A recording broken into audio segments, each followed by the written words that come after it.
everybody. What? I think this shit's fucking hilarious.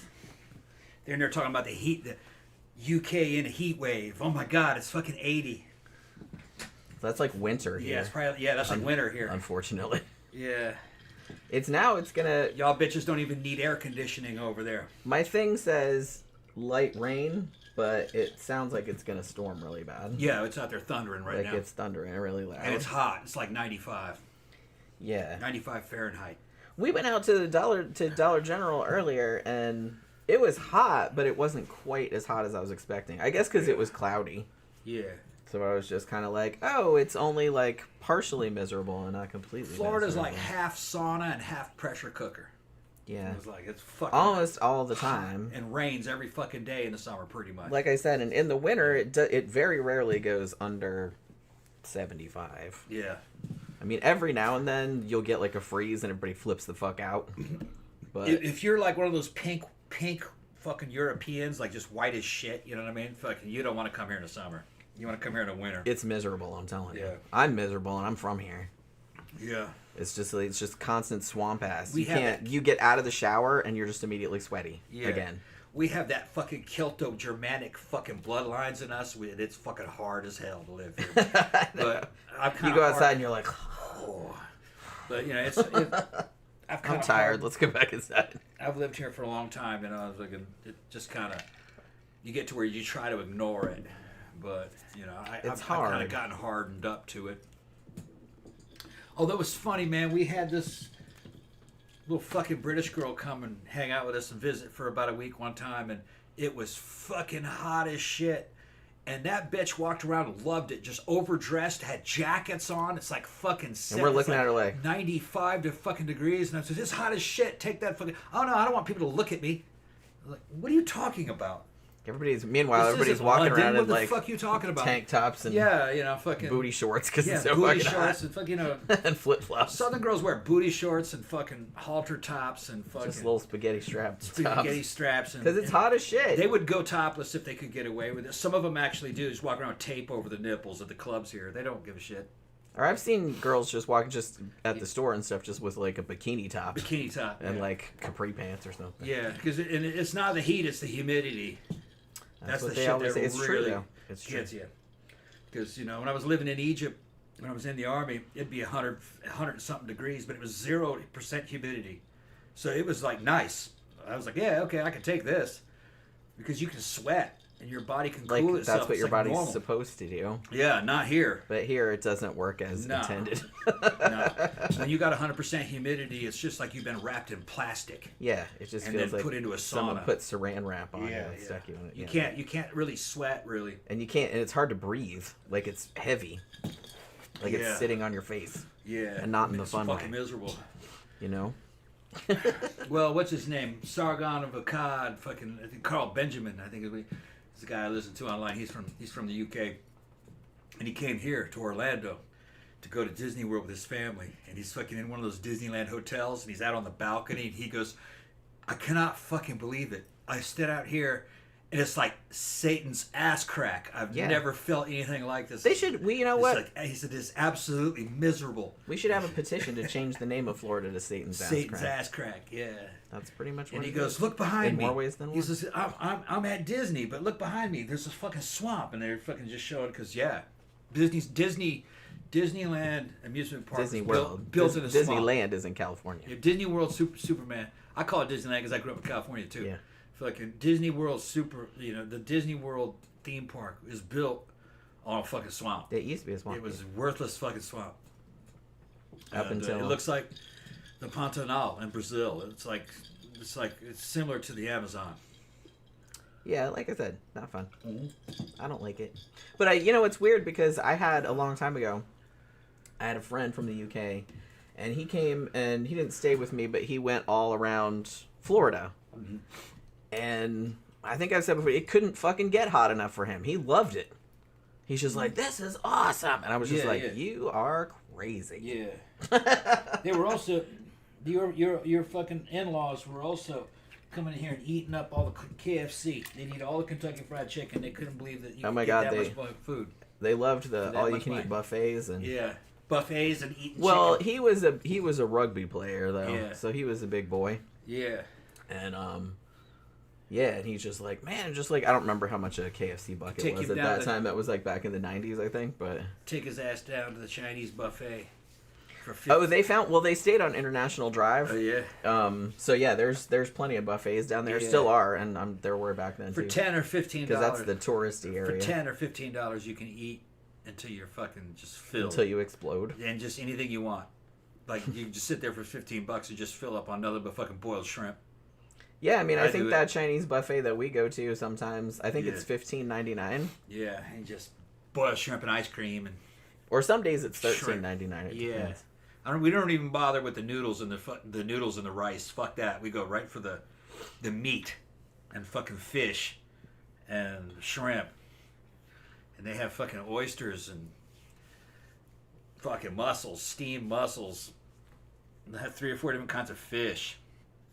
And they got pizza, which is actually pretty good. It's steamed, which is weird. Yeah, it doesn't taste like real pizza. They have like one little thing that's like for kids, you know what I mean? It's got chicken nuggets and pizza and french fries and shit like that. I go get the kids' pizza, I'm like, this is pretty good. It's not bad, actually. Like I said, it's not really like pizza because it's sort of steamed, so it's more like cheese garlic bread. Yeah, it's more like focaccia kind of. You like focaccia, yeah. But that's okay. But honestly, like I said, they have a lot of stuff. They have like a whole ass salad bar. They have sushi. They have all kinds of shit. I like the Chinese buffets here because you can get a fucking clean meal here of very high protein, just depending on what you choose, and fucking fresh vegetables, fresh fruit, or you can eat dirty and just go in there and eat fucking pasta and rice. Eat all the fried shit. All the fried shit. You can do whatever you want. But I can get a real clean meal out of there, and for cheap. Just the problem is this far. We gotta fucking drive almost a half hour to get there. And honestly, like I said, it's like I can't eat a lot in one sitting. Yeah.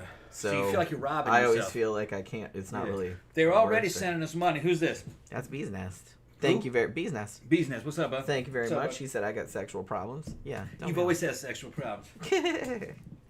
Zach says we should do a show about Otzi, the Iceman. Otzi. That's right. I knew there was some way you pronounced it, but I couldn't think of it, so I just said it the way it's spelled because I didn't want to think about it. There's a lot of shit out there of that one, but that is an interesting subject. Well, we could just do like ice mummies, bog bodies, that kind of stuff. Yeah, and we might have a couple of them that are like that in the subject. There are. Right. So dead bodies. That might be good.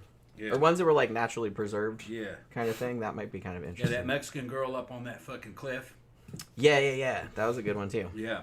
She was like 15 or 16 when they sacrificed her, I guess. And they had her up there, curled up and all dressed up and made up, dead, and they had her. She's freeze dried up in there, and she still looks. She looks dead, but she doesn't look like she's been dead for very long. But no, she was dead for hundreds of years. I think it was like 400, 500 years. I know, it's crazy. And she looked good. She wasn't eaten up or rotten or just kind of just like dried, and you could tell she was pretty. They had another one that they pulled out in the ground of China. Some Aryan, Germanic fucking tribal person in ancient China. Some blonde chick. She looked like looked like a Viking or something. She's freeze dried, and they called her something or other, the princess. The ice princess or something. I don't remember. And she didn't. She still looked pretty dead too. She looked pretty. It's just kind of funny, but it's just like you'd think that a dead body would just be fucking nasty. You know what I mean? Well, if it died in Florida, it would be. Yeah, if it died here in Florida, it would. Like within a couple of hours. But here, preserved really well. You could still see that they were pretty. CB says Tom would probably walk around butt naked every summer if he could get away with it. Nah, can't ride a motorcycle that way. Although, how funny would that be? One day I'll get a video of you riding your motorcycle. I would be wearing like naked. A loincloth, like an Indian, and a Viking helmet, a leather loincloth. No, a leather loincloth, a fucking biker hat, like a leather biker's hat. Oh my god, I have to get a video. And fucking leather gauntlets, and knee-high new rocks, just like that, like a tribal booty warrior, tribal biker booty warrior. That's what I'd have. Okay. I'd have that, yeah. That would be the really gays would love it. That would be. But so would the girls, though. I don't give a shit. I have a fucking leather whip coiled up around my fucking waist and shit. There you go. Look like a leather daddy. So you can ride by and go whoosh, just ride by like that. Yeah, ride a bike like that. Bring people. Look in. like the Humongous from fucking Lord Humongous. From, oh my God! You should do that for Halloween one year. That'd make a good Halloween costume. Oh, that would make a good costume. Put that in. Yeah. Just walk away. Leave us leave us a tanker and the gas and just walk away. That would be good. Yeah. My dog's of war. We'll have to remember that. Yeah, the Humongous. When Halloween comes around. The Humongous was just wearing a loincloth and a fucking hockey mask and a thing over. Big cheap to do. That's what I'm saying. Yeah, and he was jacked. Yeah. You know what I mean? I'm not a jacked. It's the Humongous. No, but it's like, that people would still know what it was, though. Mm-hmm. Because now that you are jacked, like you're thinking of like all these jacked people that you can be for Halloween. But I would be like you did Bane. I would be like a mini Humongous because I'm like the 5'6" version of the fucking 5'11" version of Humongous the Junior. Yeah, because the Humongous was probably 5'11". If you're a fan of fucking Mad Max and Road Warrior, I did my research on those movies and what was originally planned for Mad Max. Here's the fucking interesting thing about Road Warrior.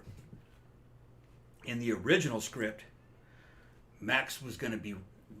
Fucking the Humongous was going to recognize Max as Max.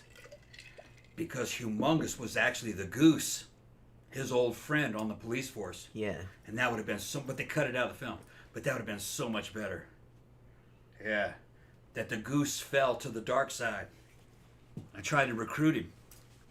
Max, it's me. That kind of shit, That would have been good, yeah. Yeah, because remember the Goose got burned up.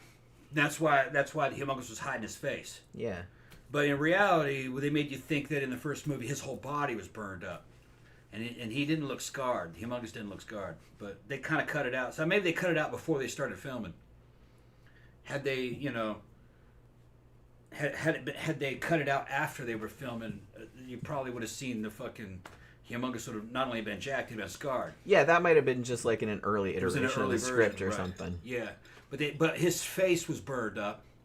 That's why he had the mask on. They showed it a little bit. Remember his hair was just all fucked up, the scar tissue and shit. You could kind of see that his face wasn't normal. American Military said, great show on Wednesday on Jerry Brutos. Thank you very much. Thanks. Surprised you never heard of him prior. Yeah, I was too, kind of. He was the first serial killer I read about decades ago. Yeah, I don't know how he slipped under the radar, especially with all the fucked up shit that he did. I very well might have heard of him a long time ago and just forgot about it. I'm not really sure why. But like I said, I was going through one of those lists. It's like, serial killers you probably never heard of. I'm like, nope, heard of that guy, heard of that guy. Wait, who the fuck's that? I hadn't heard of that guy. Smokeside says, what are you guys' worst movies of all time? I feel like watching some gutter trash, LOL. Now, are we talking about bad movies as in bad movies I would rather poke my eyes out with a hot poker than watch it again? Or bad movies that are entertainingly bad? Yeah, those are two totally different things. Truly bad movies are so boring you forget about them. Yeah. So, but there are bad movies that are good. They're good to watch. And then there are also some bad movies that are kind of repellent. You remembered it, but you don't want to see it again. Like Cannibal Holocaust. Fuck that. I didn't watch that movie again. Because they kill a bunch of animals in it for real. They do, yeah. And needlessly, just for a movie. That'd probably be the worst one that I'd seen.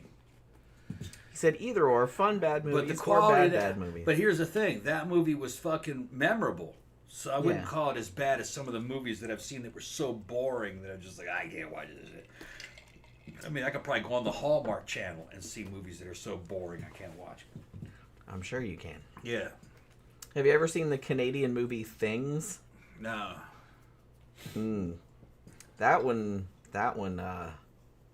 it looks like it was made for about $1.98 by a couple of hosers in their house. I haven't seen it. I've seen most of it. I couldn't really sit through it. I'd heard of it because of Brandon Tenold. Yeah. Because he does, every so often, he does the Canucksploitation because he's Canadian. So he talks about bad Canadian films, sometimes good ones too. But that was one of the ones he covered, and wow, that was really something that they decided that they were going to put out for other people to watch. Yep. It's like, that was certainly a choice that they made. But, you know, he did one the other day, or maybe it was an older one that I was watching, because I was watching some of his older ones. Shit, man. Nightmare Weekend? Was that the one I'm thinking of? I don't know. There's a ton of these kind of... I don't know where he fucking... I mean, some of the ones he's done some good ones, but he usually does, like, bottom of the barrel kind of shit, but, like, kind of weird, obscure shit. I don't know where he finds some of the shit, man. You know, I don't know where he digs it up. He does a lot of... He's real big into, like, Godzilla movies. So he's done a lot of Godzilla and Gamera. But... So he does a lot of Japanese films, too. And he does a lot of Canadian movies. But he finds some real head scratchers. That's for sure. Let's see. Jenny, have you heard of Anatoly Silvico? Is like, I can't quite see that. Yeah, it sounds familiar. He was a Soviet shoe foot fetishist and serial killer show on him. who murdered eight. No, that's a different guy. Okay. That was It's not to do. It was saw the little boy's feet off. The teacher. I thought he had a different last name. I'd have to look that up again. I know we did a show about a Russian serial killer that was kind of like that, and I thought his name was Anatoly too, but I don't think it was the same guy.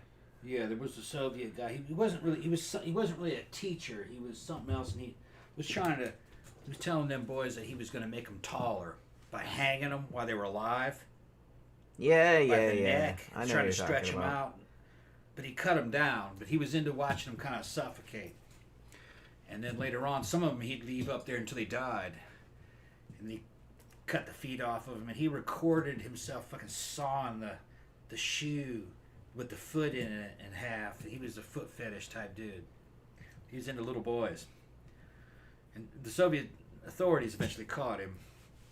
Yeah, American military said, yeah, that's him. That's him, yeah. He was. We did a show maybe on. We did do a show about him. I'd have to on. look back on us. You know what's funny? Bee's Nest brought up about bad movies. Says The Stuff is pretty bad. I love The Stuff. I think that's a great movie. I just mentioned it over on my Scare Salon channel. I did a favorite movies of every year since I was born, and it was 85, and that was one of my runners up.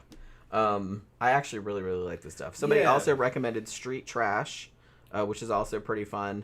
That's like bums that are like melting into various colored goo. Yeah, that was incoherent though. It was kind of it's kind of fun.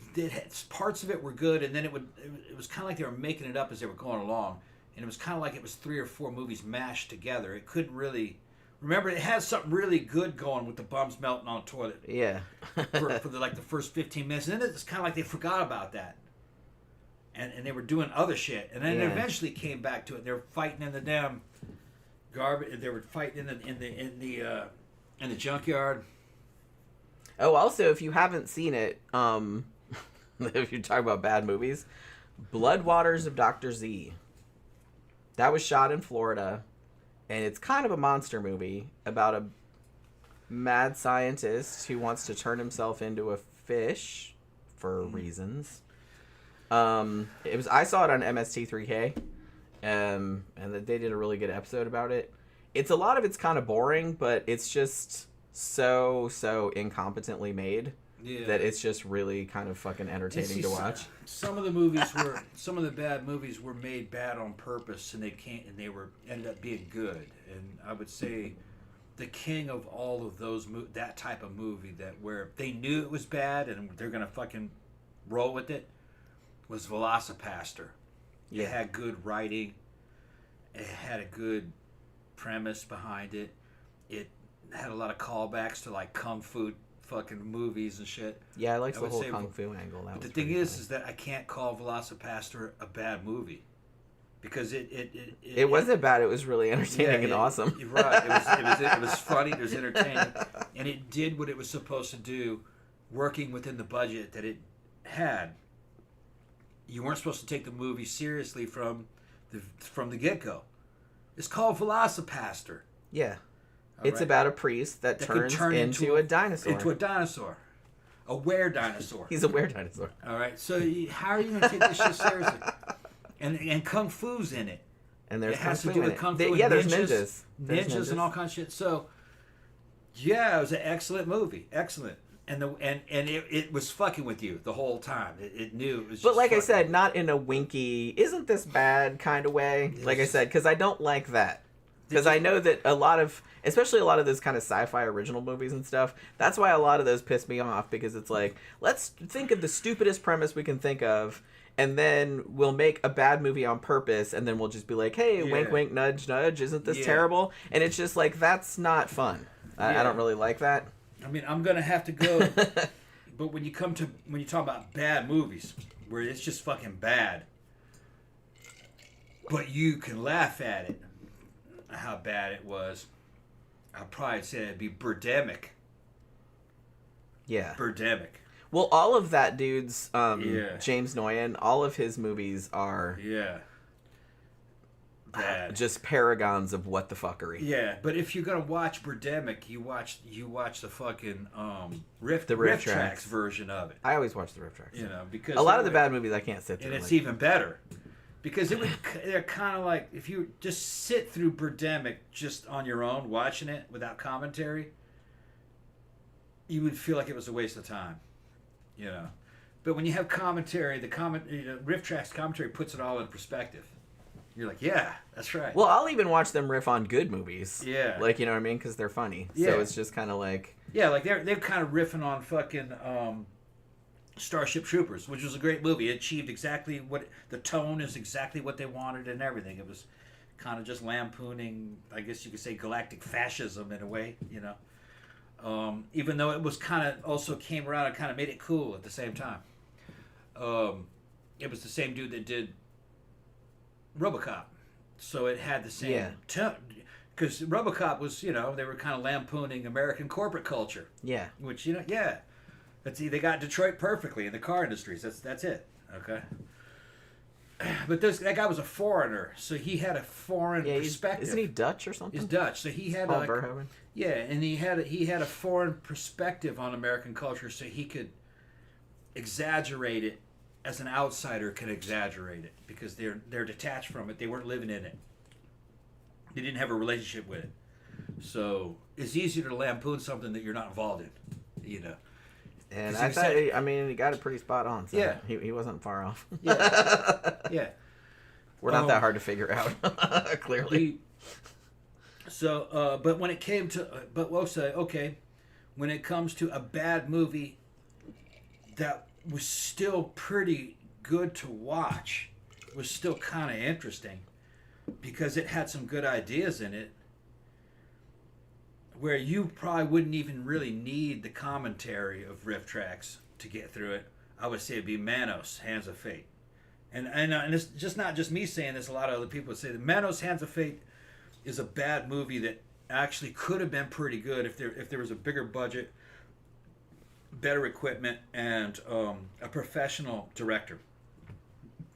It could have been better. It could have been a pretty good idea. It was a movie about a cult. Yeah, like it was a good idea. Yeah, it had a lot of good ideas in it.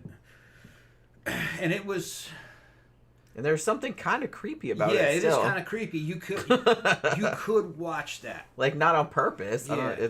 It wasn't creepy on purpose. It was just kind of creepy. And it's bad. It's filmed with a camera that can't do audio. There's no audio sync. Yeah, there's no sync sound, Everybody, when somebody's talking, they can't be on screen. Like someone else is on screen just looking at the camera. Somebody's talking to them. It's weird the way it's done. And it kind of makes you feel like you're watching some kind of crime scene movie. And they clearly tried to pad it out, because like the first probably fucking 10 minutes of the movie is just like driving footage. Yeah, and there's like somebody driving around. A lot of people in it.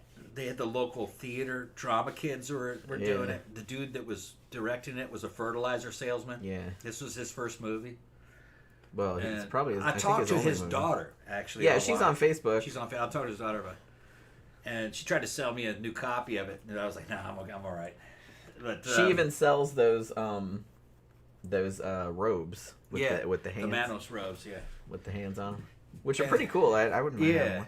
So it was actually had a lot of good ideas. She was proud of her dad's work. Yeah. Although I'm gonna say, had MST not latched onto that, I don't know if anybody would have remembered it. No, it would have been forgotten. I don't know who recommended it to them. That was like an old episode they did because that was like season 4, I want to say, like when Joel was still on. So that was like back in the 90s. Yeah. And that was like one of their most famous episodes because people couldn't believe how fucking what that movie was like. You actually could reboot Manos Hands of Fate, and it would probably be along the lines of maybe kind of like shit. What was Texas Chainsaw Massacre? It would probably be about like that. It was kind of creepy, like a proto Texas Chainsaw Massacre, but without the gore. Yeah, it had different elements to it, spiritual shit, possession, fucking witches, priestesses, that type of stuff. And it's kind of funny in the original. At the end, when you finally see the cult, it's a bunch of girls in robes. And they're pretty hot for the time, you know. And there is a lot of sexual undertones, but they can't do very much because it was the time. And, yeah, it's like even they're in like their underwear, but it's like these giant bras and like giant granny panties. Yeah, they're in their underwear, but it's like granny panties and shit. So it's like and you then might they as well have just like have a fucking see-through robes over it, yeah. and they're like fucking Manos' brides. Yeah. And and he also kidnaps a little girl to be his bride. So the little girl's his bride too. It's problematic. So it could, well, it's supposed to be. Yeah, he's the bad guy. I get it. Yeah, he's supposed to be, but the budgetary constraints and the fact that these are not professional actresses doing this, and they can't show nudity, so you can't really do that much. It was a horror movie about a cult. Yeah. But they couldn't show much horror. They didn't have the money to do gore, and they couldn't show nudity. So, and they didn't have the technology to even show someone really on screen talking. Yeah, yeah. Because they didn't have sound sync. I heard also that the camera that he had could only shoot 30 seconds. Like 30 seconds at a time. So I'm not sure if that's true or not. But that's what I heard. Every fucking cut is very short. So the constraints of the technology actually kind of give the movie a certain tone. It is kind of interesting. It's kind of like a crime scene photographs. Well, like I said, crime scene films, kind of. That was one of the funniest lines that Joel had about that. He's like, every frame of this movie looks like someone's last known photograph. Yeah. But that was spot on. You think something bad, you think something really bad is going to happen, but it never really does. Not really. I would love it if somebody remade Manos. They would have to make it set in the same year. Yeah. Make it on film. Yeah. And I would even make it like it was a lost film from that time. So try to make it look like like a film from that time as you can. Yeah. Like I think that would make it like much creepier. Don't make a modern movie out of it because it would just be boring. And I think you also have to have the same really short edit cuts because you can only do like 30 seconds at a time. And the person who's talking cannot be on screen. Because if you have modern fucking sound, it's no longer that movie. If you did it right, that might be really disorienting. And creepy. Well, that's kind of what it was disorienting to watch it. Yeah, because of that, it added to the tone. So the technical limitations of the equipment that they were using kind of added to it. It was weird. And nowadays, you'd have to get rid of the granny panties. They would have to be nude under those robes. Well, yeah, I mean, because like I said. Yeah, and you'd got thousands of girls that would do that now. Oh, yeah, sure. You know, you can go on OnlyFans and shit and get them. Well, yeah, like it's and the thing about it is that in the 70s and 80s, there was a lot of nudity in horror movies. It's like that's kind of why a lot of boys rented them. So it's like even back then. This particular guy, I think this was 60s when they were filming this. I think this was 60s. Or very early 70s. I can't remember. And they were looking for mainstream theater release, so there wasn't going to be any nudity in it. Unfortunately. If it had nudity in it, it would have been X-rated, so they couldn't have shown it in a normal theater. No, we can't show breasts. Yeah. They could in the 70s. Heaven forbid. They could in the 70s. Well, yeah, no not kidding. The 60s. No kidding. They showed a lot of fucking nudity. I think you could show some titty shots in the 60s, but they couldn't be gratuitous. Well, not here. I kind of feel like European movies were always a lot more open with that. Yeah. Because I remember nudity being in European movies, like in the 60s. The earliest gratuity, nude gratuity American movies I can think of would be Russ Meyer's. Yeah. But I think those were X-rated. They wouldn't be X-rated by today's standards, but I think they were X-rated by those standards back then, which I'm not sure what the rules were. We were actually going to... There was no such thing as X rating in the U.S. It's just that if they couldn't rate it R, then they couldn't rate it at all. So they would just put an X on it. Because it was a marketing gimmick. It was like a marketing gimmick. So they couldn't get it. It couldn't pass through censorship. We were actually going to watch a Russ Meyer movie the other day. Yeah, but we had to pay. But then it was just kind of... Well, yeah, like they kind of teased you like you thought it was free, but then you had to sign up for... some streaming service or something. I saw my first Russ Meyer's films back in the 90s. A friend of mine had them on VHS. They were like a compilation of them, and I saw them. And Russ Meyer's, he had thick, busty chicks. That was his whole thing. That was his whole thing. And they were, a lot of those girls were strippers that were in the movies. But he gave them roles, speaking roles, and they would do stuff. I think he broke his first break-in movie was called Faster Pussycat Kill, which was a gangster movie that it was black and white out in California that had a Japanese chick named Satana was in it. She was from California with big boobs, and then a bunch of other ones had big. And it was about female gangsters. It was like, I think they were a car gang or a motorcycle gang. We should probably review that one. I don't remember. Days. Yeah, I don't think we haven't reviewed that, have we? No, we should see it. I should look. I've seen it before. I don't think we've reviewed it. And he got more and more fantastic with like Ultra Vixen and shit. It was all, and he was trying to be outrageous on purpose. I think those were X-rated in the day, but it wouldn't be X-rated by today's standards. It would have just been a heavy R. I just have to. I have like this big, huge book about him. I saw those fucking movies though, and I was like, oh, he understands. This dude understands, because I always was into like thick, voluptuous, big boobs, big ass, little waist, and kind of aggressive female sexuality. I'm not into these meek chicks, And Russ Meyer's, I was like, yeah, he's a man of my taste. He understands. Girls like that, they would not give them roles in old Hollywood. They see those tits and like, oh no, we can't have those. You look too sexy. Why not, man? Those girls were born with that. Yeah. You know what I mean? If they were good looking, then give them a role, put them into movies. But the directors at the time, oh no, you look too sexy. That's just too much. These girls were huge, though. That's what I mean. They probably thought it'd be too distracting. I imagine. Yeah, but which they're probably right. Here's the thing: they're pretending that women don't look that way. Yeah, women do look that way. It's just that there's not very many of them, but women. But like I said, look that way. If you're making a movie and you're doing a story, and the story doesn't have anything to do with a woman having gigantic knockers, then everyone's going to be focusing on her gigantic knockers, and you're not going to be able to tell the story that you're trying to tell. So I get why they did that, but it's just kind of like... To me, it was normal, because all the women in my family were built like that. Yeah. My mom was built like that. All her sisters, she had like 9 of them. They're like double G, like boom, and they're just little waist, big boobs. So to me, it's just kind of normal. I thought that's the way women should look,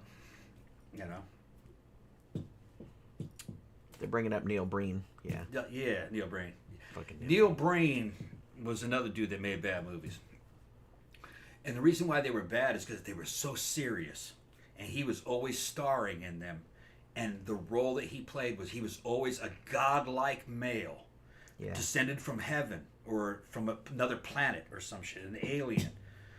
A spiritual master. And all these hot chicks loved him. And if you look at Neil Breen, he's a very average dude. Very he's just a regular looking. Yeah, so... Not ugly, not hot. Just kind of not... You wouldn't notice him. You wouldn't notice him. Like, he wouldn't stand out in the crowd. So, that's the whole gimmick behind a Neil Breen movie. He obviously thinks a great deal of himself. Each one of them was a vanity project which stars him and all the women that love him. It's hilarious. There's another dude like that. I can't remember his name, but they talked about him. I think it was on Brandon Tenold's show. I think the movie was called Champagne and Bullets. Yeah. It was the guy that he had like a cowboy hat.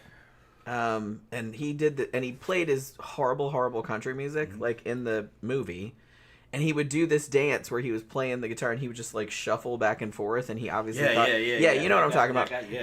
And there was like some scenes that were set in a bar that was clearly just his basement rec room. Yeah, with a video game. Like video games. He owned his own stand-up and video it's game. just I don't even remember what the movie was about, but it was another one where he was a cop where it showed him like scoring with these like women that were way he's like making out of out his with them and shit. League, and it's like pretty gross. And he's got a fucking hilarious fucking bad mustache, and the dude's got a fucking I can't remember what his name is, but I'm pretty sure the movie is called Champagne and Bullets, or that's one of its titles. Bad hair, bad gut, bad arms. His face is bad. I mean, the dude is in everything, and he's like. Where do these dudes get this idea that there's some kind of fucking the dude is Adonis? The dude is a 3. Okay, he's a middle-aged 3. And they write themselves into these movies where these Playboy bunnies are like fawning all over them and stuff. It's like really funny. And then like on the poster, it's him fucking like in a sleeveless shirt with a submachine gun and some babe and shit, and he's like trying to look as big as he can possibly look, and you're like. Dude, not even. And he's like, and what they were doing is they were emulating Arnold Schwarzenegger. Yeah. And fucking Jean-Claude Van Damme and all that kind of crap. You know what I mean? Like an American 80s action star. And you look at the dude and you're like, no, man, you're Joe Shit the Rag Man. You should be delivering mail. I mean, here's the thing. Or driving a forklift. You know what I mean? I'm not saying that people I'm not casting aspersions on people's looks, because to some extent, like you can't control a lot of that. You know what I mean? You can with men with workout and surgery with men and stuff. You can, and the way you dress and carry yourself, but there's room for all kind of different actors and stuff like that. And so you could be a character actor, you could be this and that.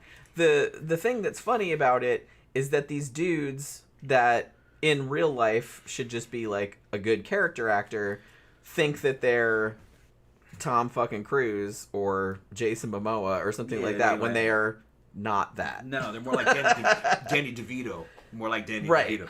That's what I'm saying. But like I said, the cool thing about Danny DeVito and why nobody gives him any shit because he knew what he was, and he's like, that's what his niche was, and he played in a movie versus or alongside Arnold. They were two opposites, and they were supposed to be twins, and that shit fucking worked out fucking great. That's what I mean. Because and everybody said don't have to be hot. DeVito was eventually he and his wife were the coolest people in Hollywood. They said they were like normal people. And I can see that. They said they were like the coolest people.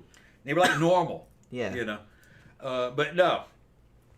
But you can't take DeVito and put him in Predator as Dutch. Yeah, it's like it ain't gonna work. Work. You know, that's because you want a different type, and he's not that type. Right. That's all. You just have to know what type is your type, and that's what you play. In the 80s, the fucking iconic American action hero was a professional athlete of some sort. Arnold, fucking, or at least had the body of a professional athlete.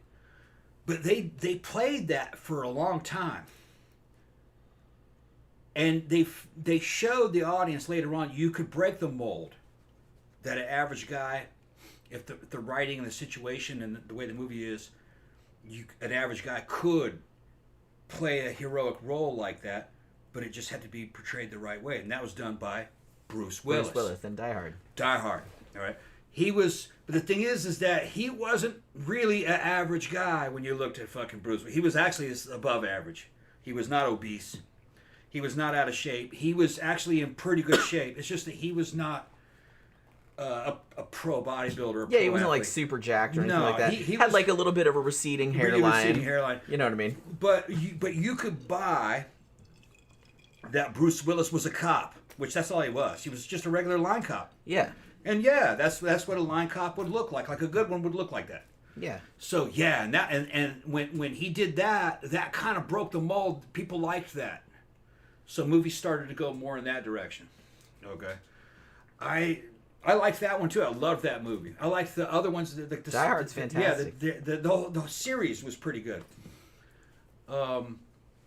Another guy who was an average guy really, when you look at him, was Mel Gibson with Lethal Weapon. Yeah.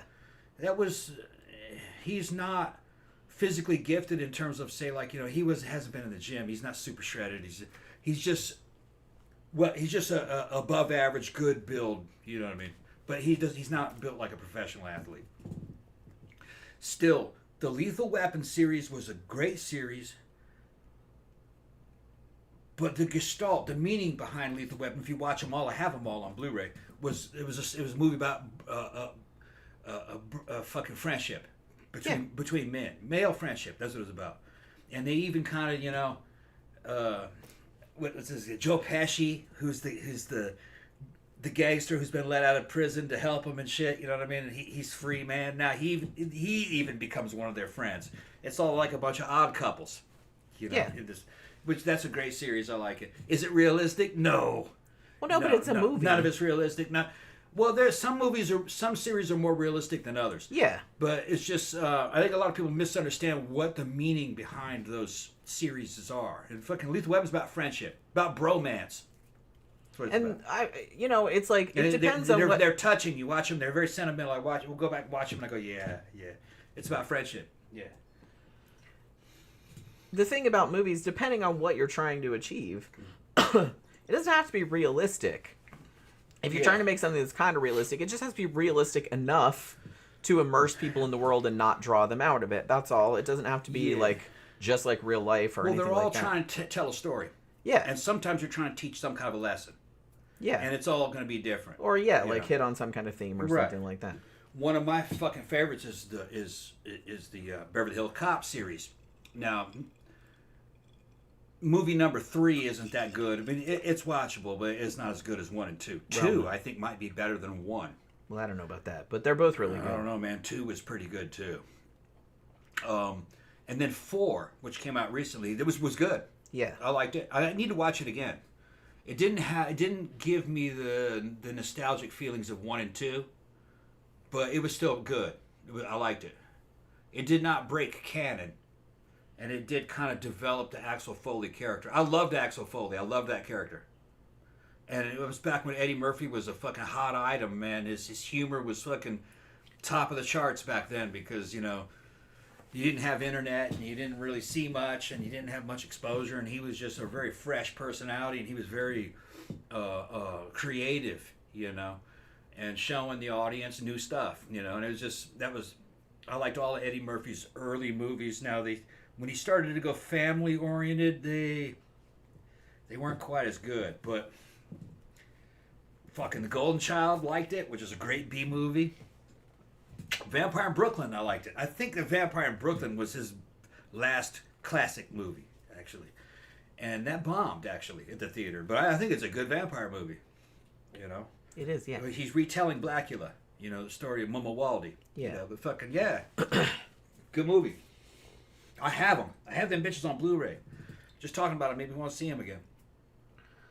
This is going back away, but somebody's talking about Poultrygeist, which I still haven't seen. I will see it one of these days. What, the movie? Yeah, Poultrygeist. You haven't seen Poultrygeist? No, Poultrygeist. Poultrygeist. Yeah. Oh, that must have to do with a chicken. Or a turkey. Okay. Or a guinea fowl, or anything else. Camp Guy is saying, Clockwork Orange. Yeah. It's one of my favorite movies of all time. Yeah. Is a masterpiece movie, but hard to understand unless you dig into it. Who said this? And American Military said Clockwork Orange was such a mind trip for me when I saw it as a kid. Yeah. And then Camp Guy saw a great 10-minute YouTube video on Clockwork Orange. It helped me understand that movie. I saw the movie when I was probably too young to see it. Reading the book. But I loved it. Yeah. And I think I saw the movie before I read the book. It might have been around the same time period. Yeah, I saw the movie first. But I've read the book a couple of times, and I've seen the movie probably 20 times at this point because it's one of my favorite movies of all time. The book fleshes it out a little bit better for you. It does. It's a great masterpiece movie, but if you liked that one, I really recommend seeing Bronson, which was what's that boy's name? Fucking Tom Hardy.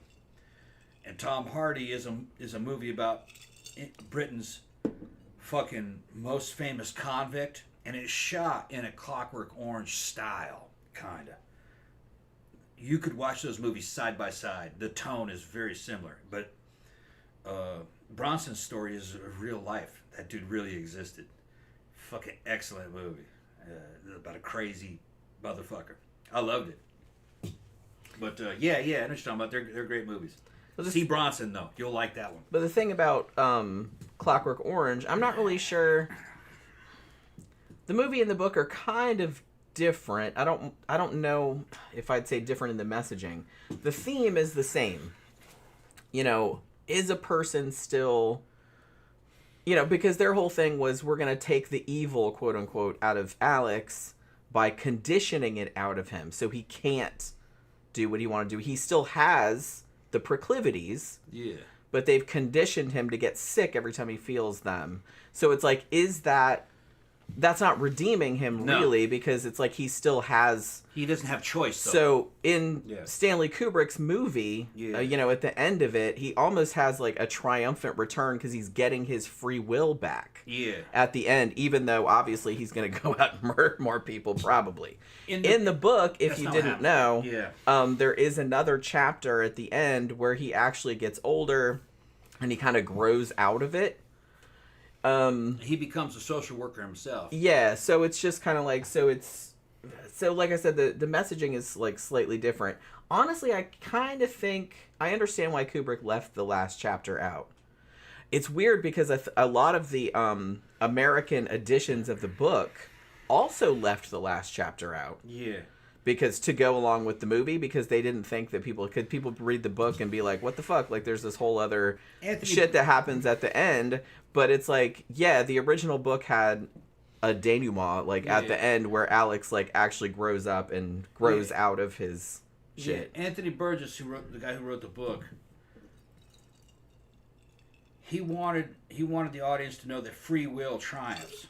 Okay. And to take people's free will away is actually evil in itself. You're not making good. You're just getting him to obey. His choices are not by his own will.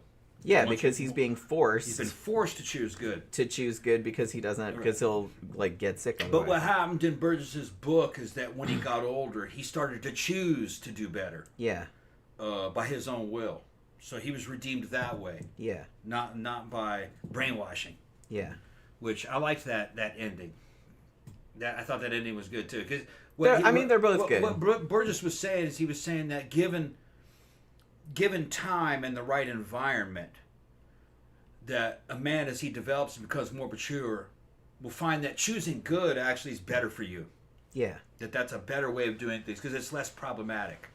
You don't have you kill one enemy and the law doesn't like it, your enemies will multiply. Now you got to fight the police. Now you got to fight the fucking judges.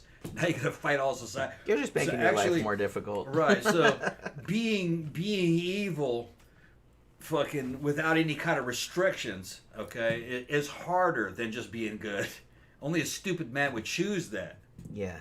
You know, so that's kind of what the book was, is that in the end, a dude that has any kind of intelligence will choose not to do what Alex was doing because it's too much trouble. Because I mean, clearly in the movie, because Malcolm McDowell played him, he was in the book. He was quite young. He was just a teenager. Like he was 15 or 16. He was like 15 or something like that. Yeah. Obviously, he's supposed to be that age in the movie, but obviously Malcolm McDowell is slightly older than that, so he was like kind of an older student. But yeah, they were just trying to show that it's like, and by taking his free will away, that didn't fix the problem, because he still thought that way. But like I said, in the book, he does actually eventually grow out of it when he gets older. The book gives a lot more details. Like the two girls that he picked up at the record store when he was like 15 or 16, those girls were like 12 and 13. Yeah. And he fucked shit out of them. I mean, you can't show that in the movie. But 12 and 13-year-old girls in the book wore buttons down their back with the names of all the boys that they fucked. Yeah. That was just the culture of the time. Yeah, because it's like it's a different universe. It's an alternate timeline. Right, yeah. Is what that so all the girls were competing to fuck as many guys as they could and trying to promote it and shit. And then and one of the things is that in the book, one of the bands that Alex asked about in the fucking record store was something called the Heaven 17. which later on somebody actually made a band called the Heaven 17. Yeah. Yeah. Who did a very well? Probably their best known song over here is "Let Me Go," right? Yeah, Heaven 17. Or yeah, what is that song? Yeah, it's called "Let Me Go." I think they play that at iBar all the time. Go ahead, make yeah. But yeah, I mean both the movie and I understand why Kubrick didn't want to do that, because it's certainly a more controversial ending. To make it almost kind of like a heroic, like you're rooting for him at the end to get his free will back, even though he's like, hooray, I'm back to like wanting to like rape and murder people again. You know what I mean? But I don't know, maybe that's more impactful because you're thinking, well, I don't know. Like I said, it's just, he's trying to make it, it's not better. It's not better if the person can't choose to do good, if they're just being forced to do good, then they're still like a terrible person. You're just limiting their choices. They need to choose it, like of their own volition, which he was not allowed to do.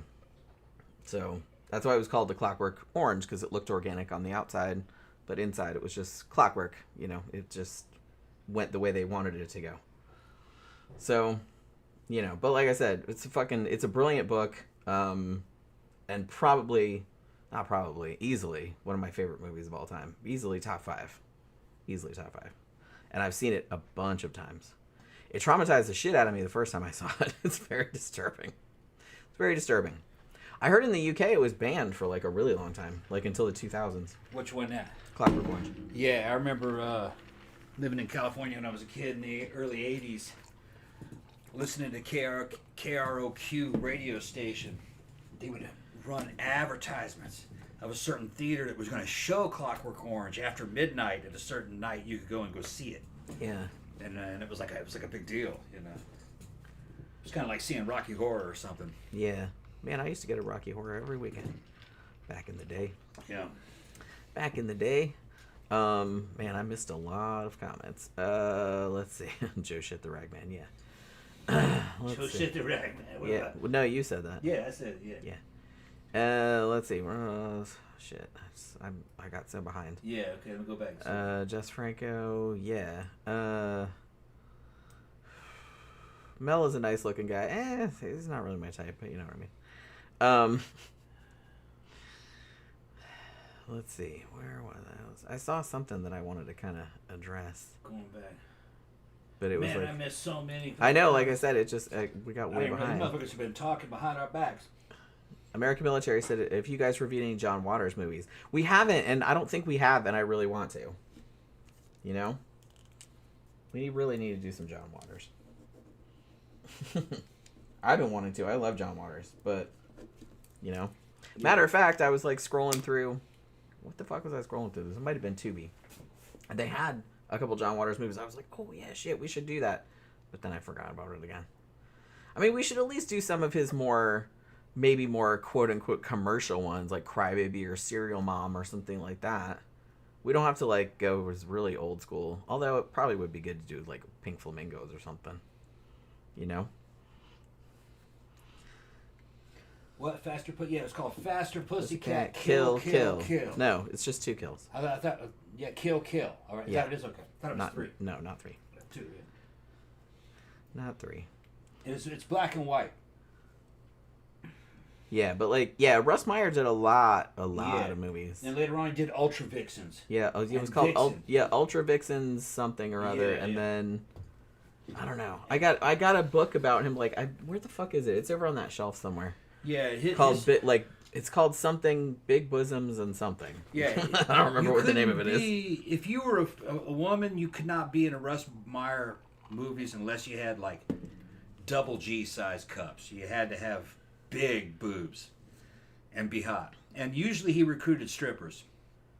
But who could act? They could act well enough to be in his movies. Ben Frail says Anthony Burgess wrote Clockwork Orange as self-therapy after his pregnant wife was raped by American GIs in London. I don't think I knew that, actually. And then Camp Guy said Kubrick played it so over the top, every scene is a satire and blow-up of violence, society, and mores. It is, it is very overtly satirical. But I don't know. I think it works. Like I said, it's one of my favorite movies of all time. Like, other than... I don't know. It's kind of hard to say because I have, like, almost, like, a separate list of, like, my favorite horror movies and my favorite, like, non-horror movies. Because Clockwork Orange isn't really a horror movie. You know? But it's definitely my top 5. Because, you know, I have, like, favorite movies like fucking Mulholland Drive... Amadeus. Like, those aren't really horror movies. Although Mulholland Drive kind of flirts with horror. Ow. What are you stepping on my foot for? I stepped on your foot? Yeah. Didn't even feel it. I was like, what the fuck is that?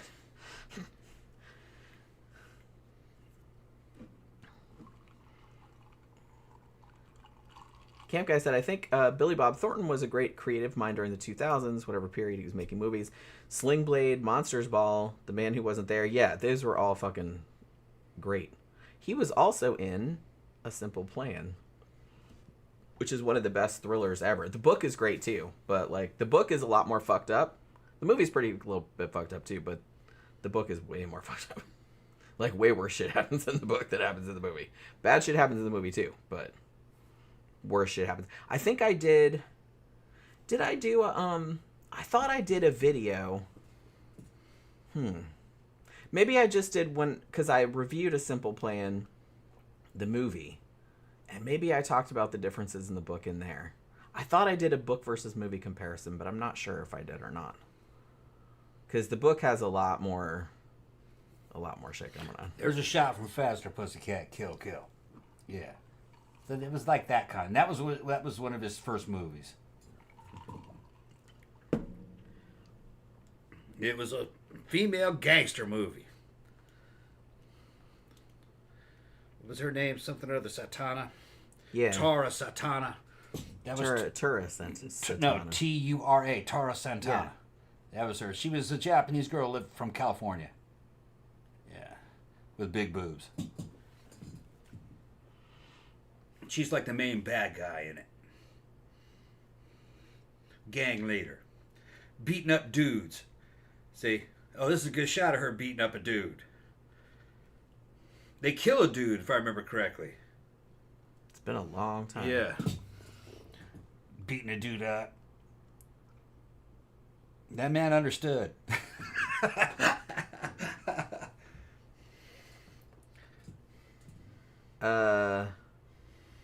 Oracle said, didn't the MST3K gang riff on that movie? The that Faster Pussycat Kill Kill? No. Riff Tracks might have done it, but I don't think they did it on MST unless it was the newer one, which I haven't seen all of those. But out of the classic quote unquote episodes, like the first 10 seasons or whatever, no, they didn't. They did some other kind of movies like that, like biker movies and that kind of shit. And that was Russ Meyer's Super Vixen, another real famous. That was the one we were gonna watch actually, yeah. But then they're kind of like softcore porn with humor and shit in them. Everybody's talking about how good Simple Plan was. Simple Plan is a great fucking movie. But if you haven't read the book by Scott Smith, who also wrote the screenplay, read the book because it's similar, but worse shit happens in the book. I mean, bad shit happens in the movie too, but worse shit happens in the book. You know, but it's a great movie. It's a great adaptation, and like I said, the same guy that wrote the book also wrote the screenplay, so that's why it's pretty similar. American Military said, question Jenny, what movie most closely matches its book that you've seen? Okay, I got a couple answers for this because a couple of these I talked about on my other channel. I'm going to say Burnt Offerings. The novel by Robert Marasco is very, very similar to the movie. I believe the same guy that wrote the book wrote the screenplay. Maybe, well, did he? Now I can't remember. But I have the book, I've read it several times, and I've seen the movie probably 30 times at this point because I really like that movie. Very, very, very similar. The only thing that's different about the book is that it has a bit more at the beginning about the Rolfe family before they go to the house. Like about them in their cramped apartment and it goes kind of more into their heads, like especially in the character that Karen Black plays in the movie. What's her name? Miriam, whatever. I can't remember right now. I'm kind of drunk, but it goes kind of more into her mindset and like how aspirational she is, and like why the house is able to kind of get its hooks in her. So it kind of does that, and I think a couple of the deaths are slightly different or happen like slightly different times, but other than that, very similar. The other one, and this is another one that is by the same guy that did A Simple Plan, is a movie called The Ruins, which is also based on a novel by Scott Smith. Far as I know, Scott Smith has only written 2 novels, A Simple Plan and The Ruins, and both of them were made into movies, and both of them were adapted by him, like for the screen. So, again, very, very similar. Oh, and I also there's a video of this that I did over on my Scare Salon channel, and it's pretty long. I think it was like 30-40 minutes, something like that, where I compared The Sentinel, the 1977 movie, to the book by, what the fuck was that dude's name? Jeffrey Convitz? I can't remember what his name was. Something like that. Started with a K and ended with a TZ.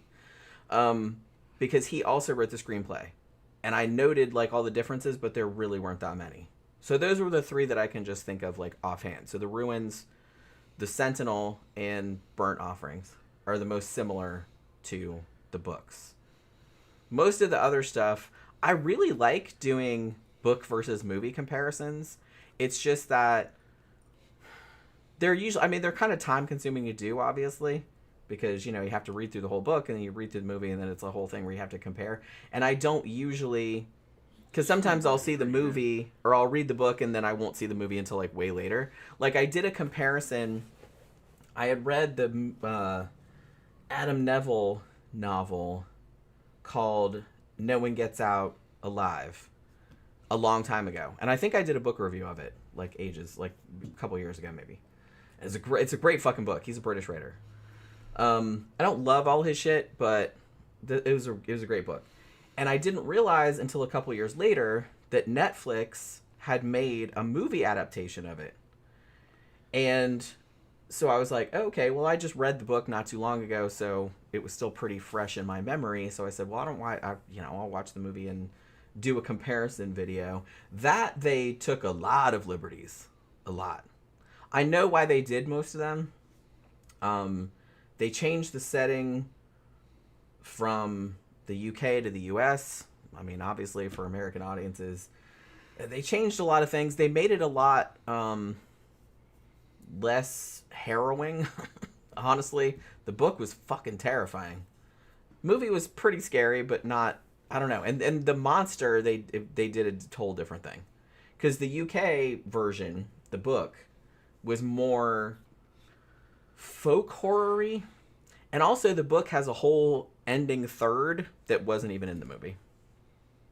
I see why they didn't do it, because it was kind of a hard right turn. That kind of went off in a different direction. Adam Neville does that in his books a lot, I've noticed, because I've read several of his books. But yeah, I kind of see why they left it out, because I don't know. Maybe people thought that it'd be too much whiplash. It's like, what the fuck is this now? Like, what's going on? Like, this is a whole different story. But yeah, the movie's pretty good. The book is obviously much, much better. But it's a lot different. A lot different. I think I did... What was another one that I did? I was trying to think of another book versus movie one that I did that was... Oh, The Ritual. I think that was another one that was Adam Neville wrote the novel, and then they made a movie out of it. And in that case, I don't usually say this, in that case, I think the movie was kind of better. Book is good too. But the antagonists in the book are not as scary as the ones in the movie. The movie is great. I really like that movie, The Ritual. I think it's from 2017 or something like that. Book's good too, but when it got to like the final third of it, like where he meets the antagonist, I was kind of like, really? We're doing this? Okay. Whereas like in the movie, it was like much, much better, much scarier. So maybe they had the same thought that I did when they were adapting it. They're like, this is kind of lame. Let's like, can we like make this better? you know, but I mean, it's the one, if you haven't seen it, it's the one about the 4 guys. Like it's British because Adam Neville is British, but they go out on a, hiking in the woods. Where is it? Sweden or it's somewhere in Scandinavia. And they go out hiking and there's like this big fucking monster that starts eating them like one by one. But yeah, I think I did like a big long video on that too, if I remember correctly. Because like I said, I like doing those, but they take a long time. I should probably do more of those though, now that I'm thinking about it. This is the last of the Fresca. Yeah. We got Squirt after this. About 2 liter of Squirt as a mixer. Squirt. We never tried it. Squirt is similar to Fresco, I think, from what I remember. Smells so dirty. Oh, man. Yeah, these bitches are squirting. I know, gross. He's digging deep in there, rubbing just Yeah. Yeah. It's like, are you really called a soda that? Ew. Man, I remember when that shit came out in the 70s, they didn't know what Squirt was. Well, yeah, like, in their defense, Yeah. I guess it wasn't, sexual. Everyone wasn't as, yeah. Everyone's brain wasn't as porn-addled as it is nowadays. They were actually sluttier in the 70s. They were, but it's like now. I think now, because porn is so ubiquitous. Yeah. That it's just seeped into the mainstream. So like all of the lingo and everything like that is just like regular ass lingo. Whereas like back then maybe not. What's funny is that the porn is better today than it was back in the 70s. I mean, they had some pretty lame porn back then. Yeah.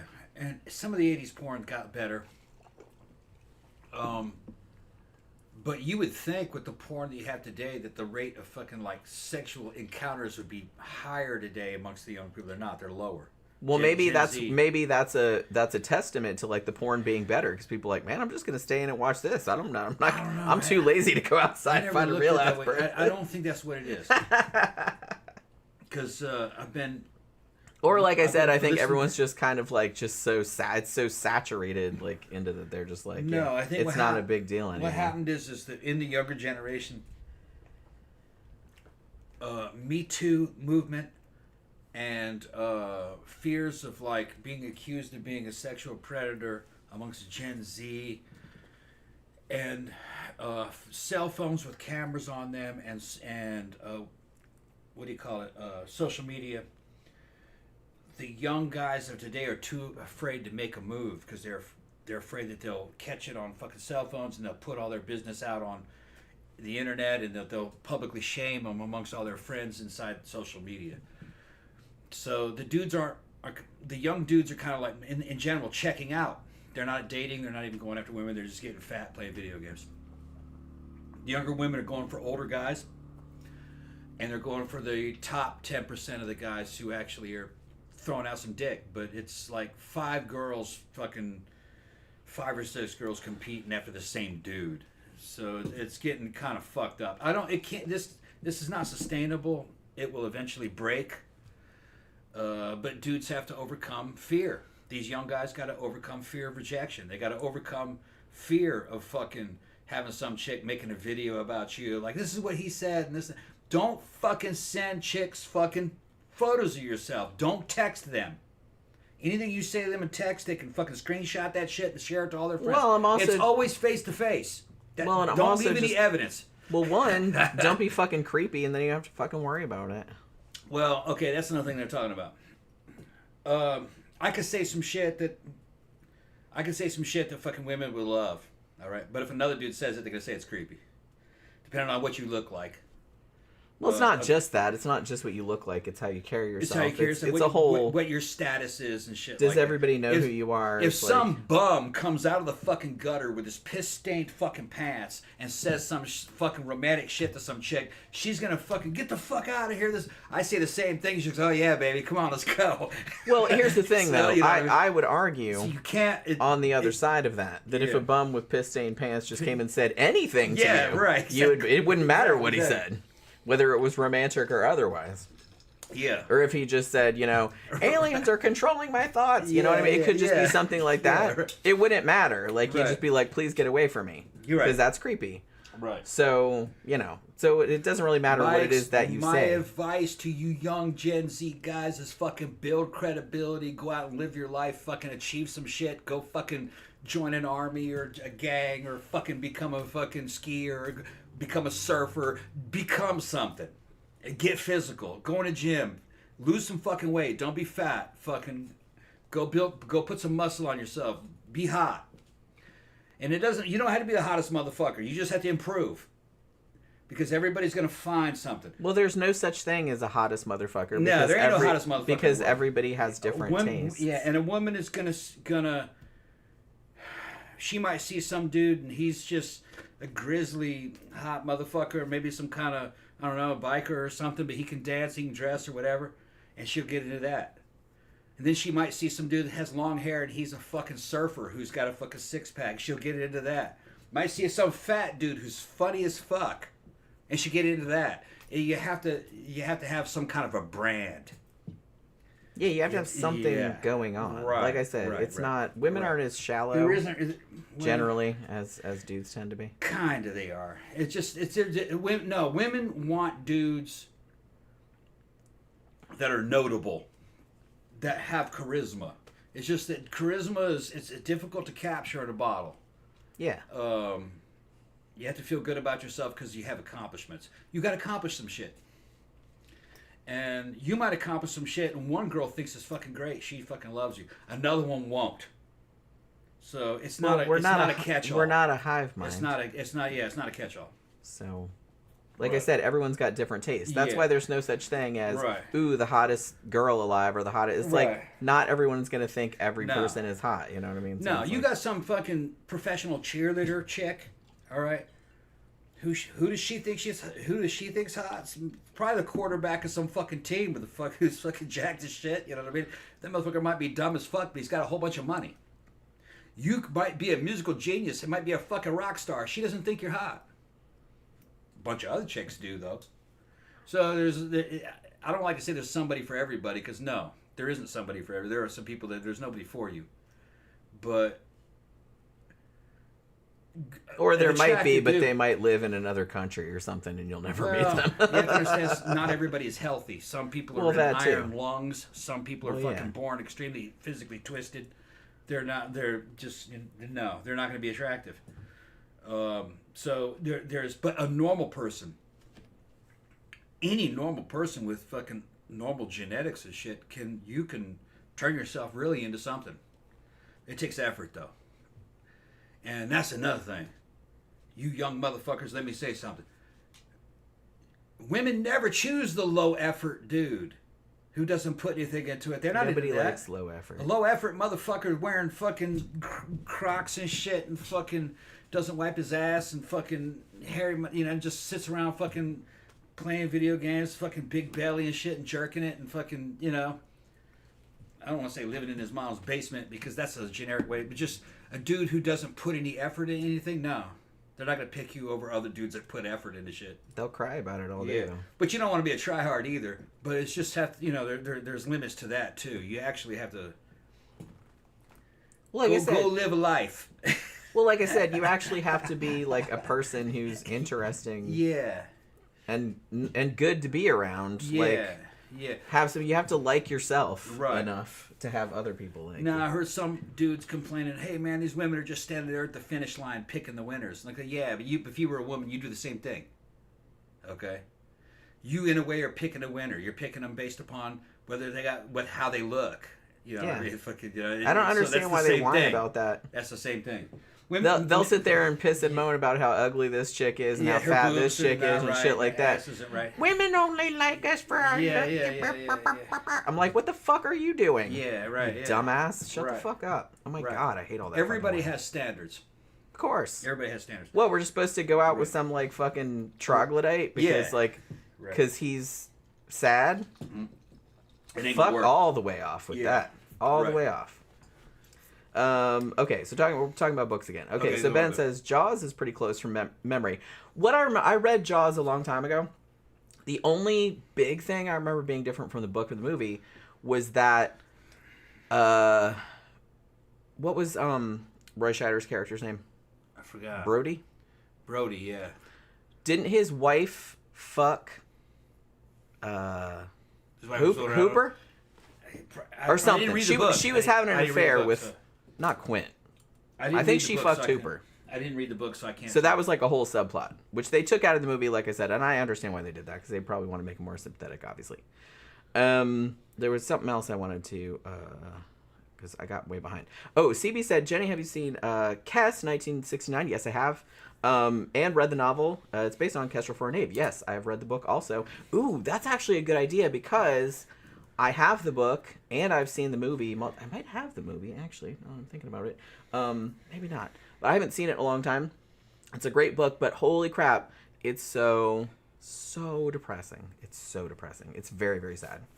So you have to kind of be in the mood to like read the book or watch. The book is more depressing, but the movie is pretty fucking depressing too. You know? Very, very depressing. Let's see. David Parker's in it. What's up, Dave? Hey, what's up? You going to the club? Are you going to Mannequins? Yeah. Yeah, it's Friday. We're gonna go Saturday. We're going to Memento. Yeah. I miss Mannequins. Jen doesn't like to go that much, and we can. The money, the way it is, man, we can really only afford to go out and fucking blow our shit once a weekend, not twice. And even then, it's still kind of expensive. Yeah. Although when we don't order espresso martinis, it's a lot better. Yeah. Stay away from those. We won't make that mistake again. That's what happens when we. Oh shit! They're sending us money, man. I see that. It's like there was something I wanted to answer. Mr. Faster Than Light says, "You guys rock. Enjoy your live streams and movie reviews, especially Logan's Run." Well, thank you very much. Man, we got so many followers off fucking so many subs off. I know. I feel like a lot of people found us with that. It's weird. I guess we were the only ones that had a good Logan's Run video, because that shit got a lot of hits, and a lot of fans of Logan's Run were fucking like zenning out with me.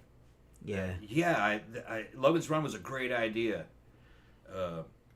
I remember reading the book, but I don't remember much about it. It was different from the movie. I was kind of disappointed. But Logan's Run movie was great, you know. Saw it as a kid. And the TV series was good, too. I liked it. That could be rebooted, but you have to do it a different way now, I think. You need better special effects for it, definitely. Yeah, Logan's Run. It is a uniquely American story.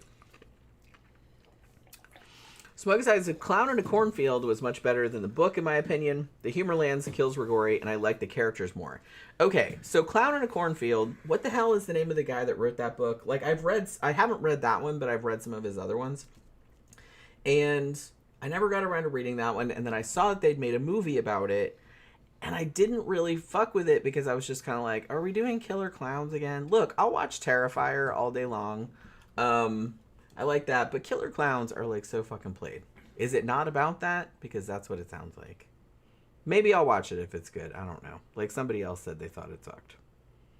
And I saw a couple of horror book reviewers that I like talking about how much they hated that dude. Like, he has a channel where he reviews books, and he seems like an okay dude, but I don't know what he's up to. Like, Dave's considering going to the Axe Trap tomorrow. Yeah, man, come by, man. You said that last time. Well, tomorrow is Memento. Yeah, tomorrow's Memento, yeah. Like, it's usually 80s, obviously, it's but, a great club. Tomorrow night's Memento. It's a great high-end club. It's very fucking safe there. It's got parking and everything's fun. And it's a good mix. You're going to have the same kids from Mannequins will be there. But then some of the older 1980s fans will be there too. It's a good night. Jen doesn't like it as much as the 80s night.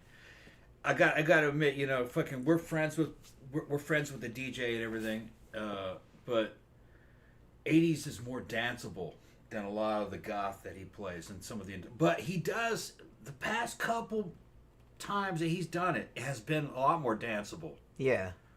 So yeah, it's okay. But yeah, we'll be there tomorrow night. Yeah. We pretty much always go on Mostly Saturday. It's just us making an appearance to, you know, I like to just make an appearance and see my fucking people, you know. I'll dance if I get drunk enough. Yeah. And if my shoes aren't super uncomfortable. Well, we'll give you some decent shoes where you can dance. Or sometimes I'll bring a backup pair of shoes, like in the trunk. So I'll have to go, halfway through the night, I'll have to go in the parking lot and change shoes. But you know what I mean. Chagor said maybe the porn has made everyone too neurotic, ironically. Honestly, you know what? There might be something to that because porn is so ubiquitous, I kind of feel like people expect, because they see it in porn all the time, XYZ. And if shit isn't happening like that in real life, they're like, ooh, what's wrong with me? Or I'm doing it wrong or something like that. So there might be something to that, perhaps. I did a deep dive. That's only part of it. The dudes that are getting laid do have porn expectations. But the dudes that are getting laid in Gen Z, okay, our generation, we fuck like madmen, all right. But in Gen Z, the guys that are getting laid do have porn expectations. The problem with porn in Gen Z is that these dudes are low effort. They're gonna sit around jack off. The porn is good enough. Why should I chase a chick? That's too much problem. Yeah, it's like they're gonna fucking sounds like work. It's too much work, and they're gonna. They might fucking. Which okay, just stay home then. They might. I don't care one way or the other. They might screenshot what I fucking said and show all my friends and shit what I told her. So, and that gets back to what I was telling you. And good thing they're getting rid of the dating apps. Oh no, that would never work. That will be against you. They're realizing that the dating apps are all collapsing. Dudes are like, "Man, fuck this," because it's not in that company's interest to hook you up. They'll lose money. Well, and a lot of it's just bots. Yeah, and then you're handing too much power to the females. She can just go through and pick dudes by photos and by how tall you are. And she hadn't even met the dude. She doesn't even know if there's any fucking attraction. Because look, I'm 5'6". I can fucking pull. You ask Jen. She knew me before we were a thing. I can fucking pull. And it didn't have anything to do with my height. I knew how to talk. Yeah, I knew how to dress. You never had any problem. Yeah, no, I never had any problem. And the taller they were, the easier they were to get. If they were over 6 feet, it was just like taking candy from a baby. Because those girls didn't get any action. Dudes were running from them. Because they were taller than them. Because they're too tall. But the thing is that a short dude and a tall chick, as long as you both have good personalities and everything, we both know we're at a disadvantage. Yeah. You know what I mean? We both know you're outsiders. So just get right on each other. It happens. Well, you have something to bond over. Just like, we're wrong size. We're the wrong size. But shit, no, sparks that fly. So no, that was another thing that fucking some of the shit from the manosphere. Not saying the manosphere is wrong. It's just that sometimes the application is a little crazy, and the way they're interpreting statistics. On average, yeah, that's what it is. But the thing is that if you got any skill about yourself, you're not average. So no, height was never a fucking problem face to face. Not the way I look. Come on, it's the way you carry yourself and what can you talk. That's really I think what it is. I think what happens, and I'm guilty of this too. Yeah. A lot of people are insecure. You know what I mean? I get it. I have the same issues, but it's like I think that people get too wrapped up in their, their what's the word that I'm looking for? I don't know. The things that are like bad about them. Yeah, their negative sides. Their negative attributes. Attributes. That was the word I was looking for. Yeah. Ooh, sucks getting old, you guys. Yeah. But yeah, so they get too wrapped up in that, and then they're just like, man, no one's ever gonna live. I'm too short. I'm too bald. I'm too this. I'm that, and the other. I'm too fat. Whatever the fuck it is, and it's like you have to kind of get over that. One, take steps to like improve yourself. Low effort dudes. Be healthier. Do shit. Get some hobbies. Be interesting. Have a character, a brand. You got to brand yourself. Like I said, you don't have to be a fucking supermodel. There's millions and millions of people out there that just look average as fuck. Yeah. And they are happily married and have children and everything like that. It's like you don't have to look like a fucking movie star to find somebody. Like, obviously, most people find somebody at some stage in their life. Yeah. And most people are just fucking average-looking motherfuckers. I knew a dude, we used to call him Tuna. That was his nickname, Tuna. Tuna was fucking probably about 5'9", 5'10", which that would, on a dating app, they'd be like, oh, no, I'm filtering anybody. They got chicks who are fucking 5'1", filtering out dudes who are under 6 feet. Get the fuck out of here. You don't want to do that. You ain't going to get laid if you do that. Okay? Although, like I said, I kind of feel like that's... I talked about why that might not be. But Tuna was probably about 5'10". He was obese. He was fat. And that dude could pull some hot chicks. That's what I'm saying. It doesn't matter. And why? Because he was funny as fuck. He was intelligent, and he had really strong personality. He was real dominant. He could make a fucking decision, and his shit was right. He was super competent. All right, and women were attracted to him. And why they were attracted to him? He wasn't simping. Well, he was confident. They were coming to him. He didn't run after them. Not cocky. That's not attractive. No, he could not cocky or arrogant. Competent. Yeah, he could actually get some shit done. Yeah. So, and he had a strong character. But if you were to look at him, just his raw data, and put that on a dating app, he'd be at the bottom. Well, like I said, I think he was getting all kinds of hot girlfriends. That's what I mean. That's why I kind of feel like sometimes dating app data is not super accurate because, like I said, you're not meeting those people in real life. Yeah. So it's like, so they're making you have to make, a bio, and you have to make, it's like, what are your preferences? Obviously, people are going to, I prefer this, that, and the other thing. But it's like, if you met a person that didn't meet any of those in real life, you might really like that person. Yeah. But because of the dating app, it's going to filter it out. Yeah. You know what I mean? Yeah, but Tuna was... It's all hypothetical. Tuna was fat. He was fat. But man, he had character, and he had charisma. All right, and women actually look for that. They're not very. They're more judging your overall score. Yeah, like I said, right. You like somebody that right. is attentive, that feels like they're listening to you, that has something going on in their life. Like it doesn't. Like, if they have a job or they have, like, hobbies they're really into or something, like I said, just be interesting. Now, was him being fat a strength? I don't think so. Had he been jacked, he just would have got even hotter women. More. But, I mean, it didn't hurt him, obviously. But it didn't hurt him as bad as you would think it would. It didn't put him out of business. Because I'm not averse to fat. We know some fat guys. I said, Jen, what do you think? He says, I could work with that. I'm not averse. Yeah, and I was like, all right. If the dude was cool? Yeah, it has more to do with what the like overall score is. Let me see if I can remember. Me and Jen are kind of a strange couple. We can ask each other, what do you think? What did you think? What do you think of it? And she'll give me I'd fuck it. It's like, yeah. Yeah, okay. I mean, well, like I said, it's hard for me to say unless I know the person. We were talking about people we knew. Yeah. If we talk about people we know, it's easier. Like, if I don't know that person, I'm like, I don't fucking know. I don't know that person. Right. They might be a dick. You know what I mean? Yeah. In which case, it doesn't matter what they look like because I would not fuck it with a 10-foot pole or with a stolen dick or a stolen vagina or whatever. You could be stacked. You could look like a 10. But if you were a shithead, man, those girls want nothing to do with you. Looking good really just gets your foot in the door. You know what I mean? And then if you pass other tests, then you're golden. Because here's the thing. But it's not enough. Because here's the thing. It's not enough.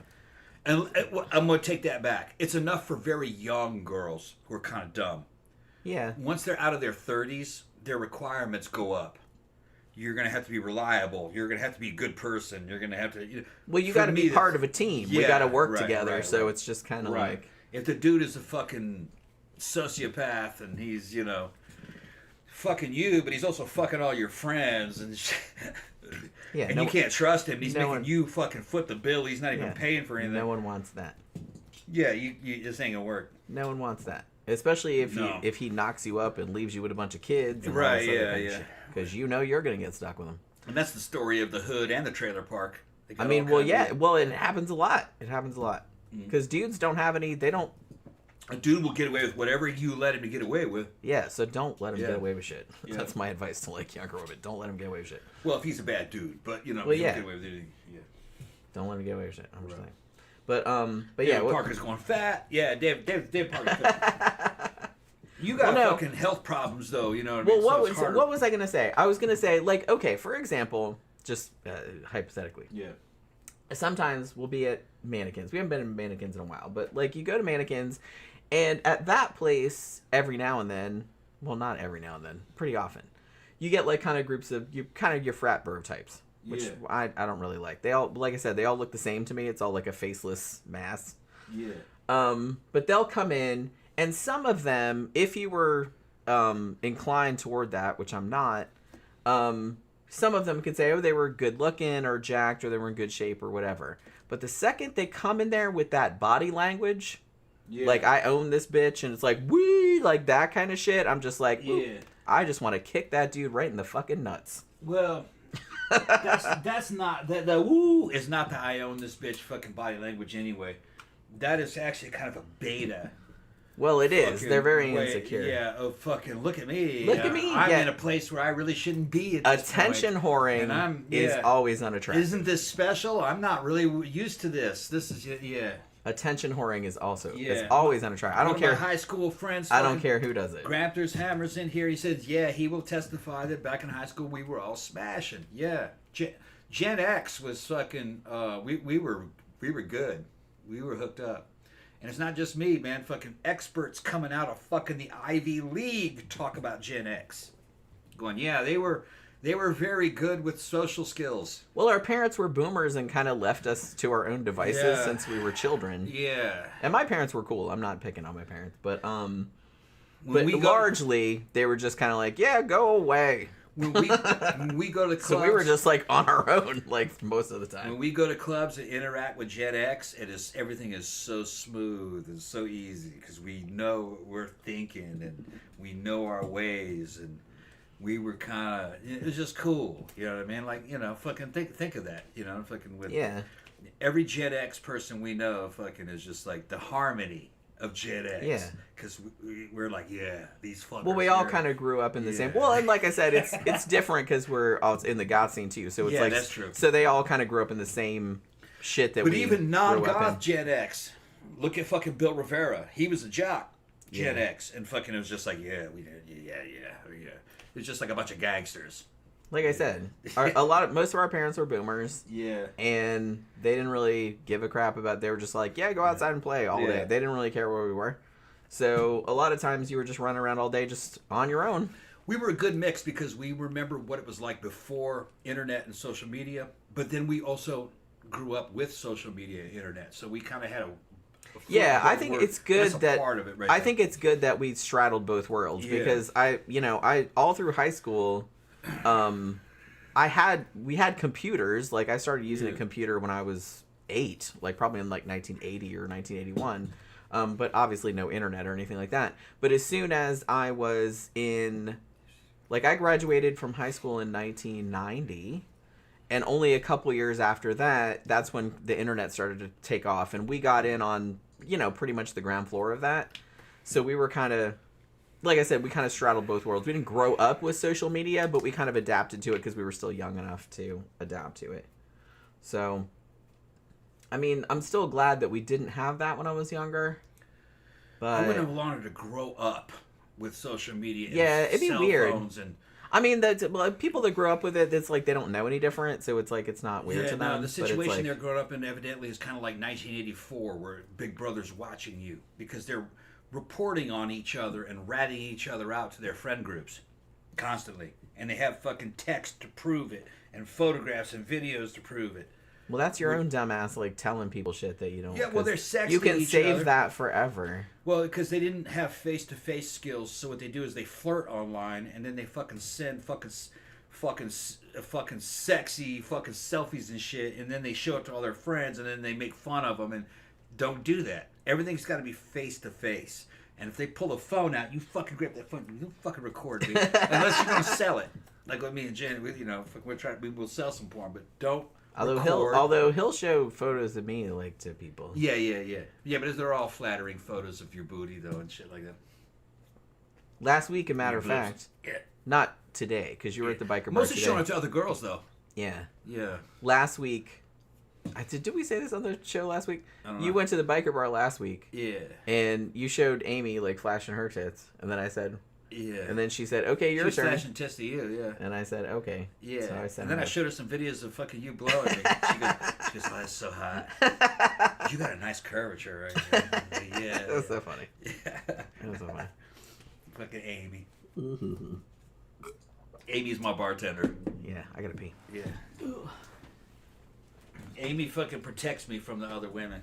That's good. Yeah. She's watching my back. Yeah, she's watching your back.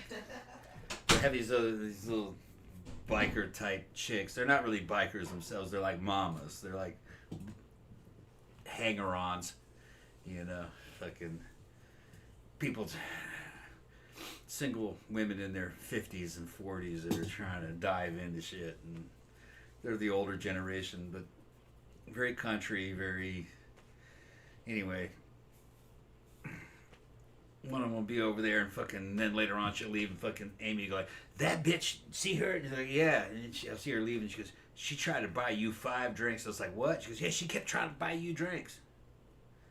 And I said, well, if she wanted to buy me a drink, she could buy me a drink. I don't care. And she goes, oh, hell no. Oh, hell no, I ain't letting her buy you a drink. I said, why not? She goes, you married.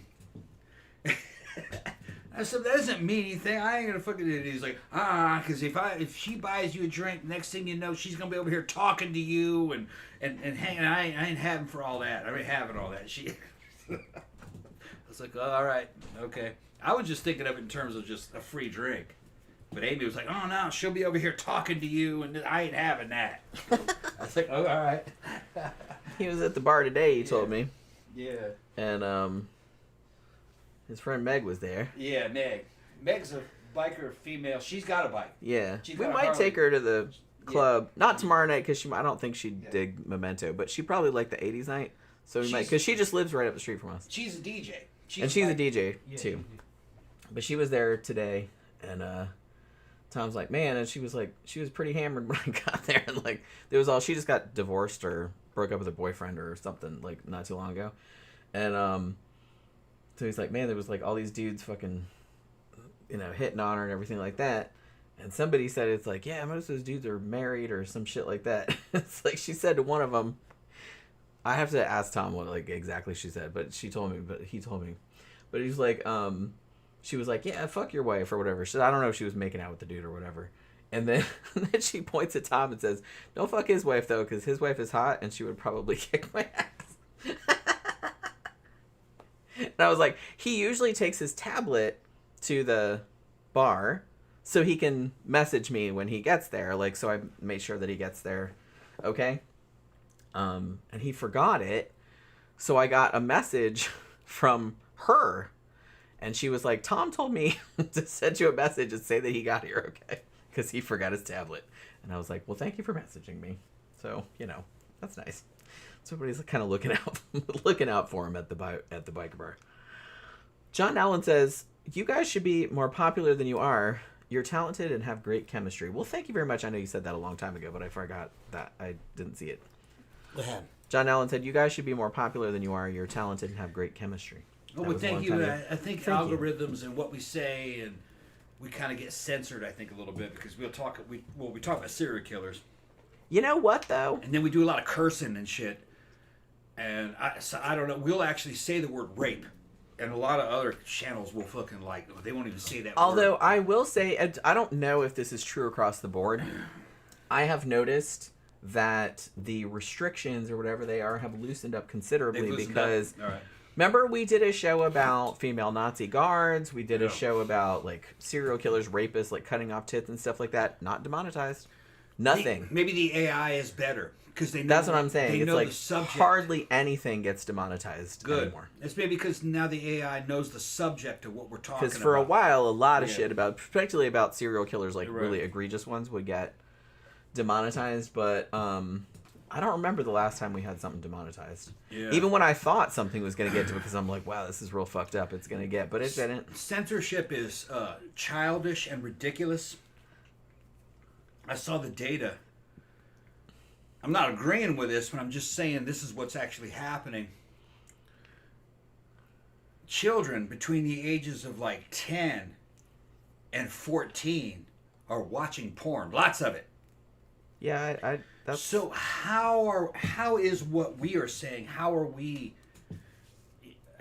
fucking harming the youth? You know what I mean? I mean, the youth have seen and heard it all. I've fucking seen it. We are in a Romanesque... I'm not saying that's good. I'm just saying... Yeah, I'm not agreeing with it. I think that they ought to kind of keep it from kids, really. Although I was seeing it as a kid from the 70s. I did too. So. It didn't do anything wrong to me. You know what I mean? I knew what it was. Nothing like bad like you'd see nowadays, but it's just kind of like, I saw softcore shit. I saw Hustler and stuff when I was pretty young. Fucking Sherry magazine and all that shit. Yeah. And then in the 80s, fucking porn was VHS porn, but I was, by that time, 16, 17, What the fuck are you going to protect me from? I was in Brazil. Hookers everywhere and shit. Fucking, it didn't... Tranny hookers even, it didn't... Nothing was shocking me. Not even back then. It's just that a lot of adults, a lot of the boomer generation were sensitive to that kind of stuff. Like they were in a bubble. Well, what? I've developed a theory. It's not my theory. I've seen other people kind of espouse this as well. I kind of feel like sometimes people that are terrible and have terrible, perverted fucking thoughts make it worse. Think everybody else has those thoughts as well. It's like, well... And worse than that. We can't have that. But it's like most people don't think that kind of shit. Yeah. So that's why I'm saying that's why people that, like, crow the loudest about... like just real perverted shit. It's like we have to crack down on this and that and the other thing. Check that person's browser history because that person is probably should be on a list. The modern concept of childhood is also a new thing. You go back to the Victorian age, the 1800s, early 1900s. There was no concept of childhood. I mean, they had kids at fucking 8, 7, 8, 9, and working in fucking mines, coal mines, working in factories, getting their arms broken. Fucking dudes were fucking scamming on little 8, 9-year-old girls, fucking them in factories and shit. Grown men. I'm not agreeing with it. I'm just saying that the idea of protecting them from it is a new thing. That's not the way mankind has been for thousands of years. I think the concept of childhood is actually kind of like a modern improvement. But there's got to be limits to that, too. 13, once you hit puberty, you're starting to become an adult. There's a transitional period there. But it's a 13, 14, 15-year-old is not the same as a 7-year-old. There's a big difference. It's just that I think people have to come to grips with the way people are, the way humans are. Humans are more violent and they're more sexual than people think. When I was a little kid, I was sexual as shit. I remember it. Well, I was as well. I remember being like 5, Not 6 everyone's like that, but I was. I remember being like 5, 6 years old, looking at women's fucking boobs, going, "Gosh, she's got a great rack, man. Look at her ass." And I'm a kid. It's just built in to you, Looking at my mom's friends, going, "God, I want those. She's got some badass titties." Just, It had nothing to do with what I was looking or seeing. It was just looking at women. Granther said a while back, "My wife tells me women just want 2 things from a husband, loyalty and orgasms."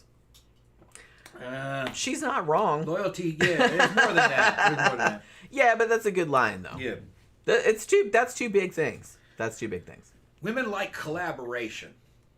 All right, but men like that too. You want somebody you can fucking work with. You don't You don't want somebody that's going to make your life harder. Right. Nobody wants that. No, nobody wants that. No, I've been in a bunch of relationships and everything, and it always boiled down to collaboration or the lack thereof. Always was with the women that wanted to collaborate. They always moved to the top. Ones that were kind of fighting you or making shit difficult for you, nah. That's what I mean. Nobody wants to spend their life with somebody that's just making your life harder. Yeah. Yeah. That's all it is. I'm not saying you have to like roll over and do whatever they want to do. That's not what I'm saying. I'm just saying you need somebody that's like a team player. Yeah. That's what you need. And I got to say that I had a high body count. We already went through a show before, fucking triple digits. And really, out of all those, the 2 that actually wanted to collaborate, I married them both. My first wife and my second wife. She's the second. Not at the same time, obviously. Not at the same time. We're not Mormons. But the reason why they got married with them is because they were collaborationists. That was like one of the deciding factors. Because I had dated all kinds of hotties, but they weren't collaborationists really. You didn't really have the feeling that you could work with them. You know what I mean? Which is just something that's kind of hard to find. Well, at least in your 20s and 30s, it's hard to find. When you get older, it's a little bit easier because more people kind of get like that. Because people, when they get older, they become more collaboration is just by in nature, because that's what practicality is about. But a lot of the shit that you see in this fucking like manosphere dating stuff is all from the perspective of people in their 20s. People are stupid in their 20s. They don't know anything. They don't know. Yeah. Well, everybody's just being led by their genitals, so it's just kind of like, you know, I get it, like, you know what I mean, but just because someone's like super hot and it's like y'all have really good sex and everything, that's good. I mean, that's not enough. That's good, but it's not enough to like sustain it like for a long time. And especially these relationships, because I kind of feel like some people, depending on the personality type, they seem to like relationships that are real volatile. Yeah, because they're more exciting. Because it's more exciting. So it's like some people need that constant, like adrenaline. Especially in their 20s. Yeah, and I feel like that's more like some older people are into that too, but it's like I feel like that's more of a thing where they feel like it has to just be constant excitement all the time.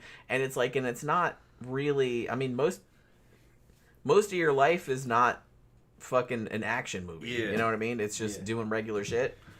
You have to understand that the person that you're going to be in a relationship with and get married to is going to be a relative, because you're going to have children with them. Eventually. So choose wisely. They have to be a family member, so it's not quite the same thing.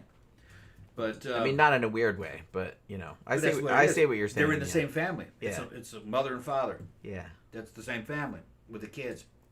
So it's not quite the same situation. But the thing is that there are some people that can do all of that, where they still have an exciting relationship, but then they're still collaborationists, and then they're still in the same family together. But the only way that's going to happen is you have some in common with that person. You have similar goals. Yeah. But me and Jen, we were creative. We like to create shit, and we like to be in the fucking goth scene, and we like fucking music and go and see the shows. So we had a lot in common with each other. What was the shit that we liked?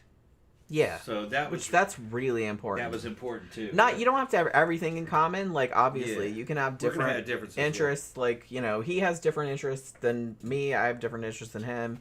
But in general, it's similar. But in general, if you have like kind of a pool of stuff that you both like, that you can both do, like that's really cool. And somebody said earlier, I don't remember who it was because it was a while back, but they said they'd had better luck meeting women at conventions and stuff like that, because you already know that's a built-in audience of people that are into the same shit that you're into. So it's like you already have something in common, and you're meeting them face to face, so you can see if you vibe with them in real life, rather than just online. Yeah, that's why I'm really enjoying what I'm hearing about recently, that the online dating applications are starting to collapse, because the dudes are leaving, because they're realizing that that's not how you meet women. You meet women face to face. I would always advise whatever you're into, just go out in real life and do that. Like, find a group that does that. Yeah. Skiing, whatever it is. Skiing, fucking clubbing, whatever. Gym. What the fuck do people do? I don't ride know. Motorcycles. Anything is going to fall. You'll eventually... Like dog breeding. Whatever. Cooking. Whatever it is. You'll gravitate to it. Now, I'm from the horse industry, too. If you're a girl like horses, you're not going to find many guys in that. It's women and gay men. There's a lot of that. But you never know. There might be a dude in there. Very few. But like I said, I kind of feel like it's just better. I'm not casting aspersions on online. Like, I've gone on dates with... I met a dude online that, I mean... Because I met that dude that I was dating before you. I just met him online, sight unseen. And went out with him. But he had club stuff. And he ended up being like... Well, because we had some shit in common. You know what I mean? It wasn't random, really. So, I mean, he was a lot younger than me, but it's like... we had a lot in common. Like, our life situations as well as, like, interests and stuff. But so I'm not casting aspersions on the whole don't meet anybody online. But was that through an application, though? No, I met him on Facebook. Yeah, it's not the same. The applications are is what they're on, and those applications are rigged. Well, they're rigged. Two, it's just too much. It's like a job interview. Yeah. It's like going on LinkedIn, and it's like I'm putting my resume up there, like looking for a job. Yeah. And it's like I want this, this, this, and this, and it's just like... You don't know if you're filtering out somebody that might be perfect for you because they don't match all of your because when you look at it parameters. If you meet somebody over Facebook, that means you had friends in common.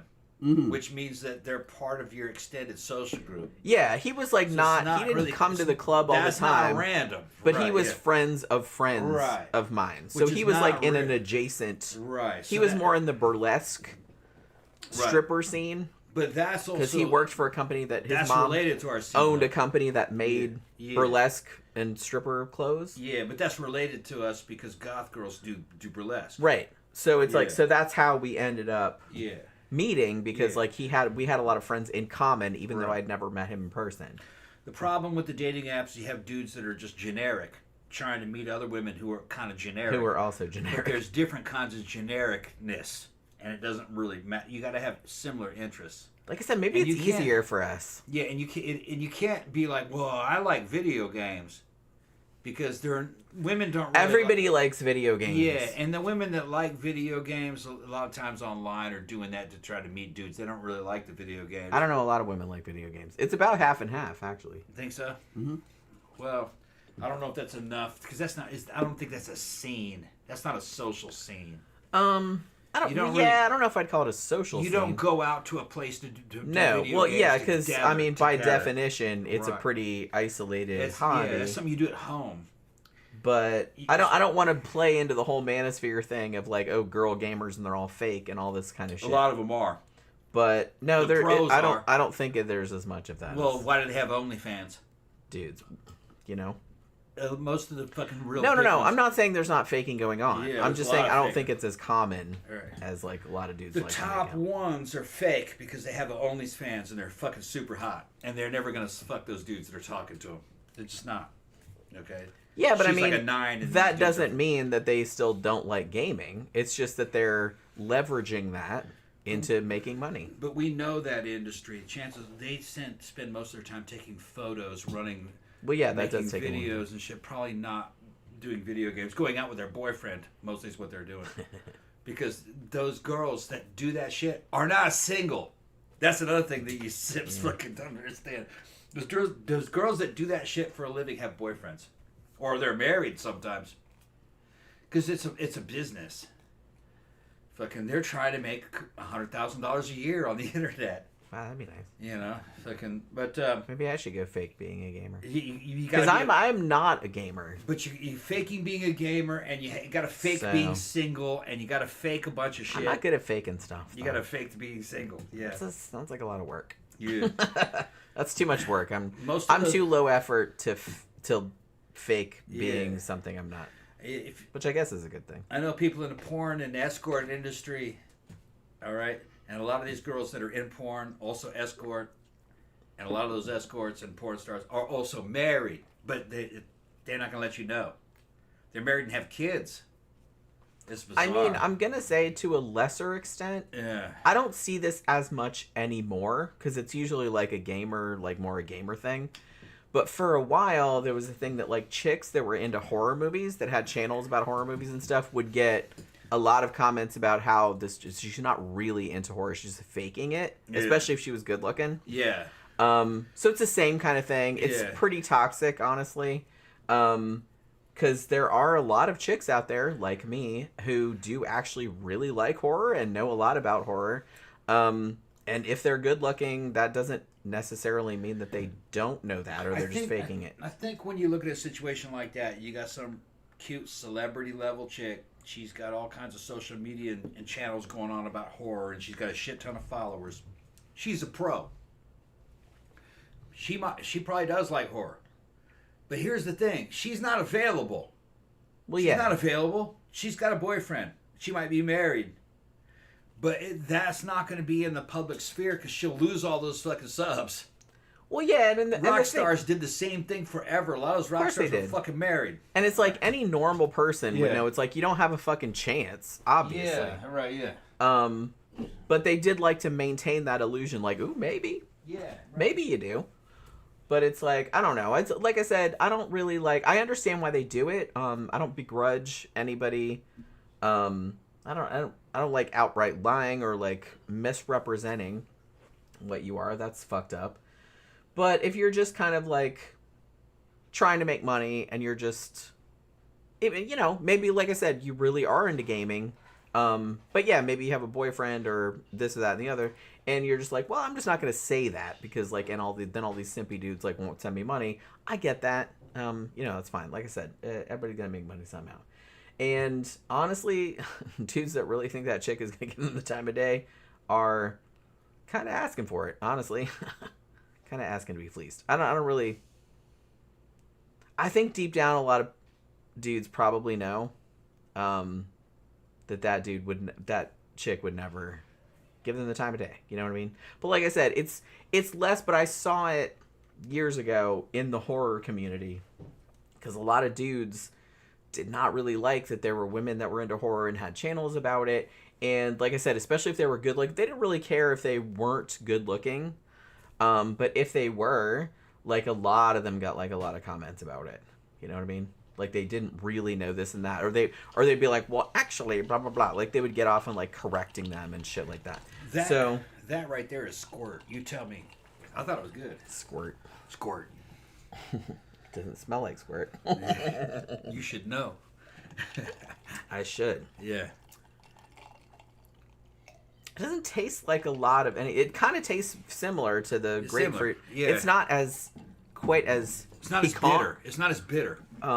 But it's similar. It's good though. It's all right. What the fuck is in squirt? I don't even know. I think it might also be grapefruit. I didn't even think. Can you all look that up for us? I didn't even think they made Grok or some shit like that. I didn't even think they made squirt and Fresca the same thing?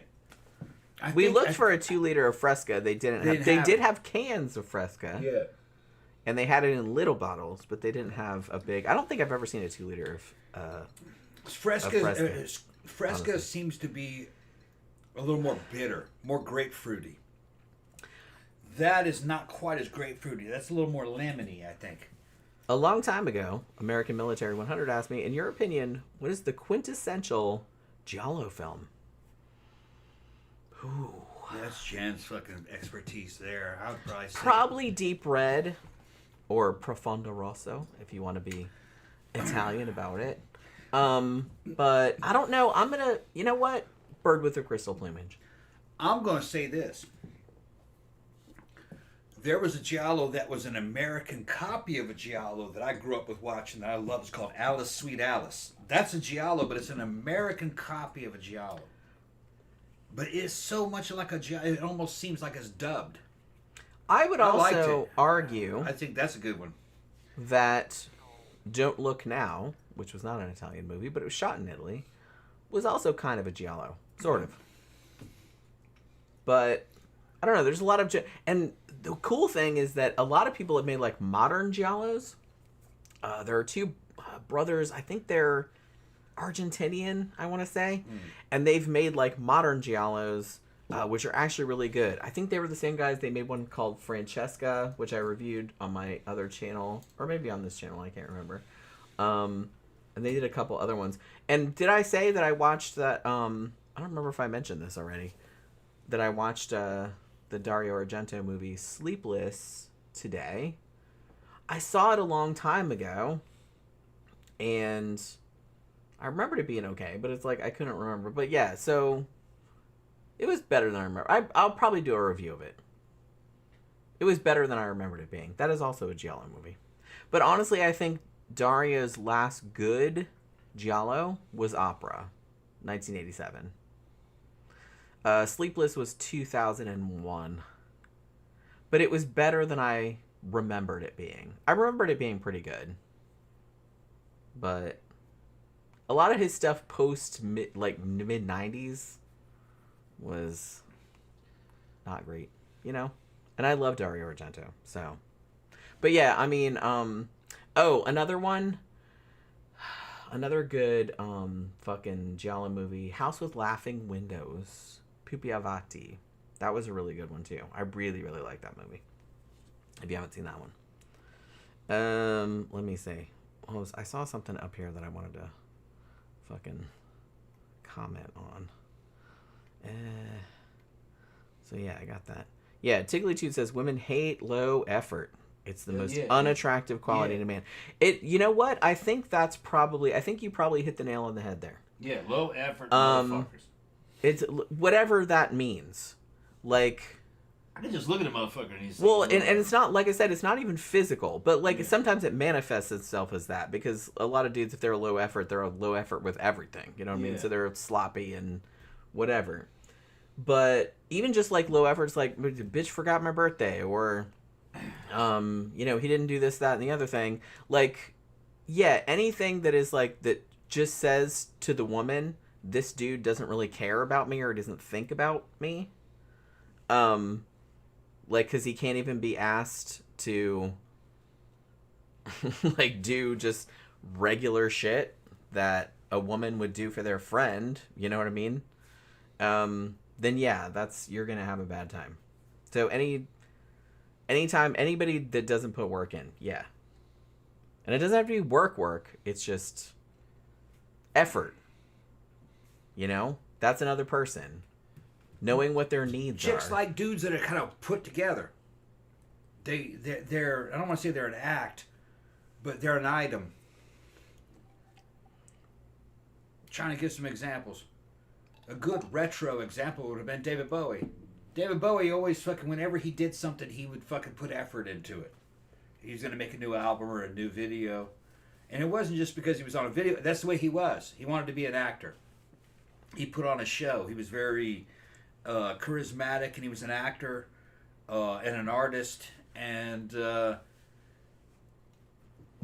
don't think women were totally mesmerized by the act that he was putting on. They were mesmerized by the dude that was putting on the act. Yeah, because he never made that dude. Yeah, he never made a secret over it being an act. Oh yeah, he always told you it was an act because it was different every time. And that's its own kind of, because you're not being dishonest. Yeah.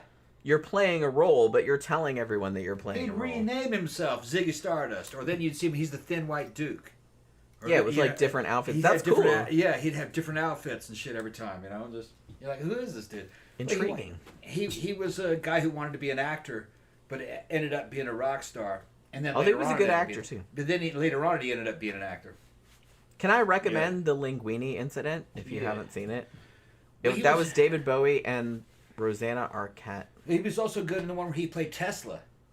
He played Nikola Tesla. Yeah, we reviewed that. And what was the name of that movie where he was there? The dude was making the doubles. Yeah. Tesla technology. It wasn't The Illusionist. It was the other one. Yeah. It was the other one about magicians. Yeah, that came out at the same time. The Christopher Nolan one. Yeah. We just reviewed it. Why can't I remember it? Because I'm drunk. That's why. Because I'm drunk. That's why. Oracle said, just goes to show you that somebody can tick off a bunch of items on your list, but there's always a deal breaker or two that needs to be checked off. That's what I mean. That's why, I mean, like I said, I know a lot of people have met, you know, their forever on dating apps. So I'm not shitting on them entirely. It's just that dating apps, by their very nature, you're putting in a bunch of parameters for a person, you know? You don't know that person. This is a theoretical person that you want to meet. But there's potentially thousands, maybe even millions of people out there that maybe don't check all those boxes off, but that you would vibe with even more than somebody that did. But you don't know unless you meet them in person. You know? So, I don't know. It's a good way of filtering out what you don't want, I guess, but I don't know. I've told Tom a million times, I was like, God forbid if like I don't even believe in God, but it's like, if God forbid if something happened to you, Satan forbid if something happened to you, I said, I don't think I would bother. You know what I mean? Probably just become a cat lady, to be honest. I know that some segments out there use that as disparaging, but you know, they're just like, oh, you're gonna end up an old cat lady. I'm like, baby, don't threaten me with a good time, okay? Just don't. That sounds pretty awesome, honestly. So, but yeah, it's just like I said, it sounds like too much trouble. Too many dudes need to be trained. I don't have the time for that. Yeah, Smugside said Bird with the Crystal Plumage is also required watching. And somebody mentioned Blood and Black Lace, which probably, I want to say that's kind of like the OG, because that was the one that Dario Argento was really inspired by. And Blood and Black Lace is great. Oh, it's so good. Have I done a review of that? I should go back and look. I thought I had, but maybe not. But yeah. That's where that's where Dario Argento got like a lot of his early signature look was from Mario Bava. And Mario Bava, I'm gonna say, I will argue that he made what is what I would call the first slasher movie, Bay of Blood, aka Twitch of the Death Nerve. I would argue that's probably the first slasher movie, or the first movie that modern audiences would recognize as a slasher. I know a lot of people point to maybe Psycho or Peeping Tom from 1960, which I get it. Probably more Peeping Tom than Psycho. Michael Powell's Peeping Tom from 1960, pretty close to a slasher movie. Not exactly. But it's a psychological horror, but it does have slasher movie elements. But Mario Bava's Bay of Blood, very much like a modern slasher movie. And that came out in what, 1970, 1971, something like that. Before Black Christmas, for sure. American military in there saying that Giallo is like an acquired taste for some. I didn't know what Giallo was when I was a kid. I just saw it when I was a kid. I love them. What the fuck is this? I thought it was weird. Now time has moved on, and I can go back and see. I can go back and watch that shit. And it was more creative than I remembered it. At the time, I thought it was kind of nonsensical, which sometimes it is. The stories don't really make sense. But they weren't supposed to. It's a bunch of imagery. And you have to understand the way Italy was at the time that they were making this. Italy was very low income during that period. And average people didn't have television sets, evidently, in Italy during that time. They went to the movies. And movies were very cheap. You know, like the equivalent of like 10 cents, 25 cents to go see a movie. Young people went to see a movie like every day because they didn't have a television at the house. So it's like, so there had to be a bunch of movies. Sure. So they made a bunch of giallos. They made a bunch of fucking spaghetti westerns.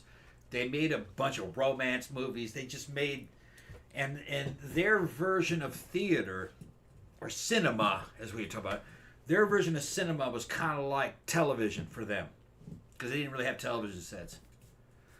Now later on, when they all started having television sets, you know, 90s, 80s, 90s, they all had television sets by then because they were cheap. Things like Italian cinema kind of got higher end, and there was less of it being made, and things like giallos disappeared. You know what I mean? They had television programs, kind of like me growing up seeing in Brazil, a lot of fucking talk shows and variety shows and shit like that. And Latin style variety shows were more about tits and ass. You had a fucking ringleader and fucking doing little game show type shit with the hottest chicks of the country in skimpy outfits. Because they're trying to get eyes on the fucking set and sell advertising space, you know. I was never into that in Brazil, but evidently Italy's television was like that also. It was funny though. I didn't see that shit as a kid, and when I was living in Sao Paulo, and I was just like, man. I mean, they would just literally have a talk show announcer on stage with a bunch of crazy shit happening, clowns and dudes fucking up, and then like the hottest Brazilian chick you can imagine in a thong with a tutu, shaking her ass and fucking opening letters and stuff, you know. Damn near nudity is what they had. Italy probably had nudity on daytime television, and that was their version of daytime television. Yeah, they didn't care. Yeah. But people watched it. So that was the universe that Giallo came from. Well, and it was high energy, and they made a lot of it. And when you the stuff that fucking like Dario Argento type movies, that was kind of like the higher end of the horror, the Italian horror stuff, because we remember it. And you know, he actually put effort into the movies, but they also made a lot of shit. They did. I've seen a lot of Giallo movies in my time. They kind of fall into two camps, I feel. Many of them, most Giallo movies, very, very heavily inspired by Alfred Hitchcock. Very, very heavily inspired by, obviously, British crime writers like Edgar Wallace and things of that nature. because they came from, the reason they're called Giallo, which in Italian means yellow, is because those crime novels from the 30s and 40s always had yellow covers. I can't remember the name of the Monda something. I can't remember the name of the company that put them out, the publisher. But they always had yellow covers or yellow spines. And so that kind of got, that color got related to that genre. When they started making the movies in the 60s... Giallo means yellow, right? Yeah, that's what I just said. So everyone just kind of related it to that. I mean, the first one was, like I said, kind of a Hitchcock ripoff. But the weird thing about it was that even though it was inspired by Hitchcock, it kind of went in its own direction because it took the crime murder mystery element from Edgar Wallace stories and from Hitchcock movies, but then added like all this lurid, sex and violence to it. So it was kind of its own thing. But I will say, having seen a lot of Giallo movies, because I love them. There's just something about them that really, like, I don't know, just pushes my buttons. But I've seen a lot of shitty ones. But some of them are shitty because they're just boring. But I will say they fall in two camps. There's ones that are more on the police procedural end, that are mostly about the police investigation and that, which kind of more falls along the more German, like what they called the Krimi or whatever that was called. I'm not sure if I'm pronouncing that right. Krimi. That was that whole genre there. So it's more like police procedural. And then you have stuff more like people think of when they think of Giallo, which is more like Dario Argento kind of shit, where it's more like these stylized, hyper-violent, hyper-sexual, just like visually, very over-the-top kind of Argento knew how to use color. Yeah, well, like I said, he got that from Mario Bava, because Bava had made, he made The Girl Who Knew Too Much, which was kind of an Alfred Hitchcock ripoff. That one was black and white, but when he made Blood and Black Lace, if you watch Blood and Black Lace, which came out in the 60s, you can see where Dario Argento got his style from. Because that movie is just all those kind of super saturated colors and those shafts of like those bright primary color lights. And the dude, like the killer with the black gloves and the mask that's just nylon. And so you can see where Dario got that from. But it was like a big tradition, in Italian cinema to do those. But like I said, there's two different kinds. I kind of tend to like the ones that are more operatic or more over the top or more visually interesting. But I do like some of the police procedural ones too, although they tend to be a lot drier. But those are pretty good too. They're just like murder mysteries. They're like convoluted murder mysteries. In general, Italian cinema fucking sucked. But in general, American cinema sucked too. It was only the top guys that were good. The top Italian guys were very different than the top American guys, but they were good. Fucking. It's just a different culture. You just have to kind of like roll with that. Sergio, what's his name? Sergio Leone. Sergio Leone absolutely understood the way the American Western should go. And he made better Westerns than we made. He made better Westerns than Americans could make. And then after he did that shit, Clint Eastwood in the studio that he had did American versions of Italian spaghetti westerns that were fucking awesome. High Plains Drifter, Pale Rider, fucking what else they do? Just all the great American fucking Western movies that were Italian influenced, that the modern American audience or directed by an Italian, or actually Italian spaghetti westerns. Yeah. Well, and then fucking The Good, the Bad, the Ugly. And then there was a whole trilogy of The Good, the Bad, the Ugly. Time period. I would argue that the reason why American Westerns were not good is because they were too morally black and white. Yeah. That's not interesting. And they looked too clean. Too white hat, black hat. Yeah. This is the good guy. This is the bad guy. Italy introduced moral ambiguity. And more of a Mad Max post-apocalyptic. Like I said, much more interesting. Which that was more like what the West was. Much more interesting. Was more like some out of Mad Max. more realistic, strangely. Yeah. And Sergio Leone, man, his movies, and I still haven't seen fucking Fistful of Dynamite, which if somebody sends me that bitch, I will fucking watch it and review it. Okay. If not, I'll eventually get to that. One of the things that Leone understood was the use of music. The scores in a Sergio Leone movie made that movie important because he had great music in it. I would argue great that music. Italians knew music. The score and sound design doesn't get a lot of traction, doesn't get a lot of attention, but that's a huge, particularly in horror, because I kind of feel like maybe most horror, like super, like people that are really into horror, like you understand that like sound is a huge like aspect of what makes shit work. If you don't believe me, like watch some scary horror movie with no sound on. Is it scary anymore? No. So that's, I feel like that's a really underappreciated aspect. The whole good of movies in general, but horror in particular. The whole Good, Bad, and the Ugly and fucking trilogy. The fucking scores are epic. It's like epic, fucking almost like Western opera. And it elevated those movies into like epic importance. You're like, man, this is an important flick. And the Italians have such a great history of fucking music. You know, with the opera, those guys are fucking great. And then when they put that in there, it's just like, yeah, this is a Western. Okay. So they understood Western. And what was weird is that Italy, a lot of the parts where they were filming looked like California. It looked like the Southwest. Yeah. Mountain. So they were filmed there, but you would never know. It looked like California. Well, that's why, I mean, the Italians, like I said, were kind of known for doing knockoffs of pretty much any American film that made any money. They did knockoffs of Jaws. They did knockoffs of Escape from New York. Yeah. They did... They're terrible. I mean, and a lot of them were on MST.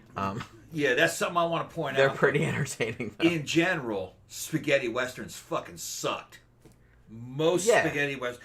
Sergio Leone didn't suck. He was a master. Okay. Most of the other Italian Western movies were kind of trying to copy Leone, but they didn't really have the talent. Or you know, Sergio Leone fucking helped America understand how to make a Western. Well, and I think the same thing is true across most genres, but like I said, I've seen a lot of Giallo movies because I love them. Most of them, I've never seen one that was like terrible. But some of them are just kind of boring. Like, they don't really make much impression.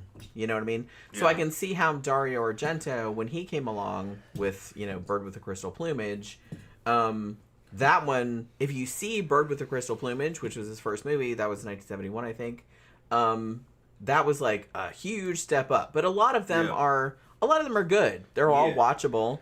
It's just that a lot of them aren't as stylish as that. Like, a lot of them aren't as violent as that. It's like they don't have the same shot compositions and music and all this other kind of stuff going on. So he had, and I wanted to say too, because I really like Italian horror, I love Lucio Fulci. You guys know I love all his gore films like House by the Cemetery and Zombie and all of that. However, he made one of my favorite Giallo films. I guess it's a Giallo film. Even though it kind of has paranormal elements, which Giallos generally don't. Some of them do. Because it had kind of psychic visions. But it was called, quote unquote, The Psychic. Well, that's what it's called in the US. Or it was called 7 Notes in Black. Or it has a bunch of different titles. 7 Notes in Black or The Psychic. I fucking love that movie. And that was written by the same dude that wrote a lot of the gore films, like later on. I love the fucking construction of that script. I wish I could write something like that. Because the cool thing about it is that at the very beginning, the main character, who is a psychic, and she has this vision that's all these kind of unrelated images, or so it seems at first. And as the movie goes on, you see all those images happening in real time, but not in the context that you think they're going to happen. You know what I mean? And it's really good, like, the way it's constructed. And I would argue, because I think, like, Lucio Fulci, people say, you know, he was this gore guy and stuff like that. He's not. He made like a fuck ton of movies in all genres. He made comedies, he made westerns, he made all kind of shit. He's just known over here for his gory horror movies, which are fantastic. I love those. But he made other movies too, and I would argue that The Psychic is probably one of my favorite Giallo movies. If you'd call, I guess it's a Giallo movie, kind of. Now, earlier I was going on about how the Italians really knew how to do a fucking Western, okay? Especially Sergio Leone knew about it. But I'm going to kind of put some more into that. You could look at it this way. The spaghetti Western of Sergio Leone was in a way inspired by an American Western called Hang 'em High. Yeah, I remember that one. Hang 'em High was one of the first movies Clint Eastwood was in. And it was a fucking awesome Western. And many of the fucking elements that were in a spaghetti Western were in Hang 'em High. It was kind of moral ambiguity. Clint Eastwood, great driving story. It had a good score. The music was really good in it. And it was about fucking a sheriff who's going out fucking arresting people on bounties and warrants and bringing them in, and they were hanging them. And the judge was hanging them. They were guilty, but it was kind of like, man, pretty harsh fucking sentences. And it had Clint Eastwood. And it was a super good American Western flick that was kind of post-apocalyptic. It was great in its day. So you could say that the spaghetti Western was inspired by an American movie known as Hang 'em High. And when Leone fucking started his shit, he got Clint Eastwood from that movie. And he also got a couple of other guys. The guy who played Angel Eyes. Anyway, who was the guy that? Who was the actor that? Van Cleef. Lee Van Cleef. Lee Van Cleef was in it also. Who he was great in it. Who was an American actor.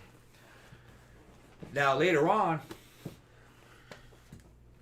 the Italians ripped off fucking a lot of Escape from New York.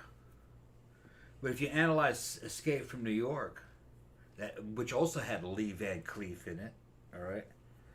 Kurt Russell, who's playing Snake Plissken, is actually doing an impersonation of fucking Clint Eastwood. He's doing Clint Eastwood's voice and everything. So in a way, Escape from New York was kind of like a spaghetti Western. Well, yeah. And then the Italians copied that. I would argue. So there was like a synergy of these dudes playing like on I each said, other. I would argue that the first slasher movie that we would identify as a slasher movie was an Italian movie. Bay of Blood. Mario Bava. Yeah. And John Carpenter was a huge, huge fan of Italian cinema. And so the thing about it was that American slasher movies were very, very influenced by Italian Giallo movies. Dario Argento, Mario Bava, Lucio Fulci.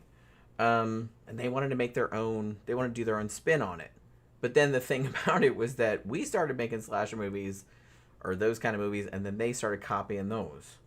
So, I don't know. I kind of feel like for a long time, like, Italians kind of got a reputation for just ripping off American movies, but that's not accurate. I mean, I will say that Giallo movies in general were not rip-offs, but they were homages to Alfred Hitchcock movies, and like I said, based on Edgar Wallace stories, who was like a British crime writer. A lot of them were based on that. But so it was kind of like a back and forth, really, like more than just one country ripping off the other country. But like I said, I will argue with anybody that the first slasher movie was Bay of Blood. Even though, spoiler alert, everyone is the killer. You know what I mean? Everyone. They're all killers. But it had the same shit that you would recognize from slasher movies. It had POV shots. It had, like, you know, the whole sex equals death thing. Like somebody goes in skinny dips and they get murdered, and it's the same kind of thing. You would recognize that as a slasher movie. You know, I think Black Christmas is probably the best known, if you want to call it like mainstream horror movie that was a slasher movie, and the first holiday slasher, which, like I said, that was 1974, and that was Canadian. But I'd argue that Bay of Blood probably got there first, and I think that was 1971, maybe earlier. High Desert says, here's an opinion. Carrie has Giallo influences. No doubt. Brian De Palma was kind of into that kind of shit. He made a Giallo movie. What was the movie he made? Did he make Body Double? I don't know. Was it Body Double, or was the other one that I'm thinking of? There were two that were similar. I would say John Carpenter also did Giallo's inspired stuff. Escape from New York was well, yeah, Giallo. I was saying. A lot of John American Carpenter guys, loved Giallo movies. Yeah, Stone, Oliver Stone with fucking The Hand. There's a lot of Giallo type homages there. The American directors who were hip and young in those days also they homaged Italian guys, the good Italians. Because some of those, if you lived in a big city, some of the bigger Giallo movies, like Dario Argento movies and stuff, got played at theaters in big cities back in the 70s. So it's like people that were real into that kind of shit would have seen that, and John Carpenter was one of those people. The good Italians were as good as our guys. They played off. Oh, yeah. And like I said, it kind of reminded me, like, I'm still more a big fan of Dario Argento's older shit, but I was rewatching Sleepless today, and which is also a Giallo. He made it in 2001. And I remember seeing it a long time ago and being like, yeah, it's pretty good, but I didn't really remember anything about it. But, like, rewatching it, I was like, wow, this really is kind of like... I mean, I guess it just seems better in light of, like, how much shittier, like, his stuff got, like, after that. But I was like, this is still, like, a pretty solid Giallo movie, and plus Max von Sydow was in it. So, the version they have on Tubi is in Italian. Even though most of the actors are clearly speaking English, including Max von Sydow, but they dubbed it into Italian. But I've heard, I don't know if this is true, but I've heard that the English dub is fucking terrible, so don't fucking watch it. So I'm glad I kind of watched the Italian dub, because actually it wasn't distracting at all. The Italian dub was actually very good. But I'll probably do a review of it at some point. Because I liked it more than I expected to. Because I was just scrolling through Tubi, if you don't know. They have a horror movie section, and I was looking through their little genre section and thing, and they have like a whole Italian and Giallo movie set. I'm like, oh my god, you guys, it's like you guys see me. So I looked through, I'm like, they have a shit ton. Oh my god, they have a shit ton of stuff. I've seen a lot of them, but it's like they have a lot of like obscure shit in there. And so I saw that and I was like, man, I remember seeing that. I remember that being pretty good. But I haven't seen it in a long time. I've only seen it once. So I watched it, I'm like, man, that was like better than I remember. It's not great, like it's not like deep red. It's not even as good as Opera, but it's still pretty fucking good for 2001. You know what I'm saying? Like for the fucking, as late as that was. Gramthers asked us a long time ago. Yeah. Question, what was the worst date you've ever went on and why? Ooh. I know what you might say, but unless you have some worse one that you haven't told me about. I didn't really date. I didn't either. It's just like, I've been on a couple date, I guess you'd call it that. But it's just kind of like, I never had any horrible experiences. I never had any ones where I'm like, oh my god, I had to call the police and like climb out a window or anything like that. Like, because I know some girls have had that. You know what I mean? Where they had to like, they're at a restaurant and they're just like, oh my god, get me out of here. You know what I mean? would just fall in with chicks. I didn't really date them. And then I would go to dinner and do stuff, but I didn't consider that dating. I could just consider that normal life. Yeah, we're just going to go do something. Just going to do something to eat. You know. But formal dating, by the time I was a senior in high school, that really didn't happen anymore. It was just... Yeah, I didn't really... Yeah. Oh, like I said, like, I went out with that dude that I met online. Like, the first time I met him in person. Like, that was a date, I guess. At... I don't even think it's there anymore. The Peacock Room. Yeah. It was kind of a fancy cocktail bar. Kind of a dive. It was a nice place. I don't think it's there anymore. But, Worst date I was on. That worked out really good. Worst date I went on was with kind of recently, before me and Jen were a thing. Probably about 10 years ago. But no, less than that. More than that. 15 years ago. Kristen. I knew that day. I thought you would bring that up. That was weird. Kristen was. She is still to this day one of the Tinkerbells. At Disney World. At Disney World. She fucking. And she's cute. She's a little bitty. I've met her. I've seen. She comes out every now and then. Yeah, I like her. And she slides down the fucking thing, and everybody's looking at her. Comes down the wire. Top of the wire. From the top of the castle. Yeah. My brother, he works for Disney. Yeah. And he's like, yeah, they're like the highest paid. She's from Michigan. She's from Michigan.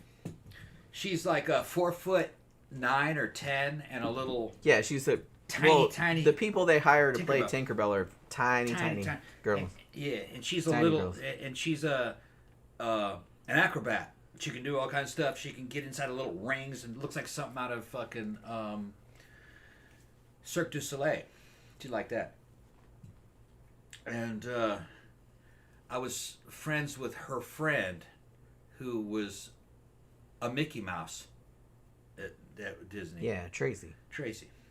And Tracy we don't see her as much anymore because she had breast cancer. She got cancer, yeah. So she doesn't come out as much, but her husband works at the club at Barbara. Yeah.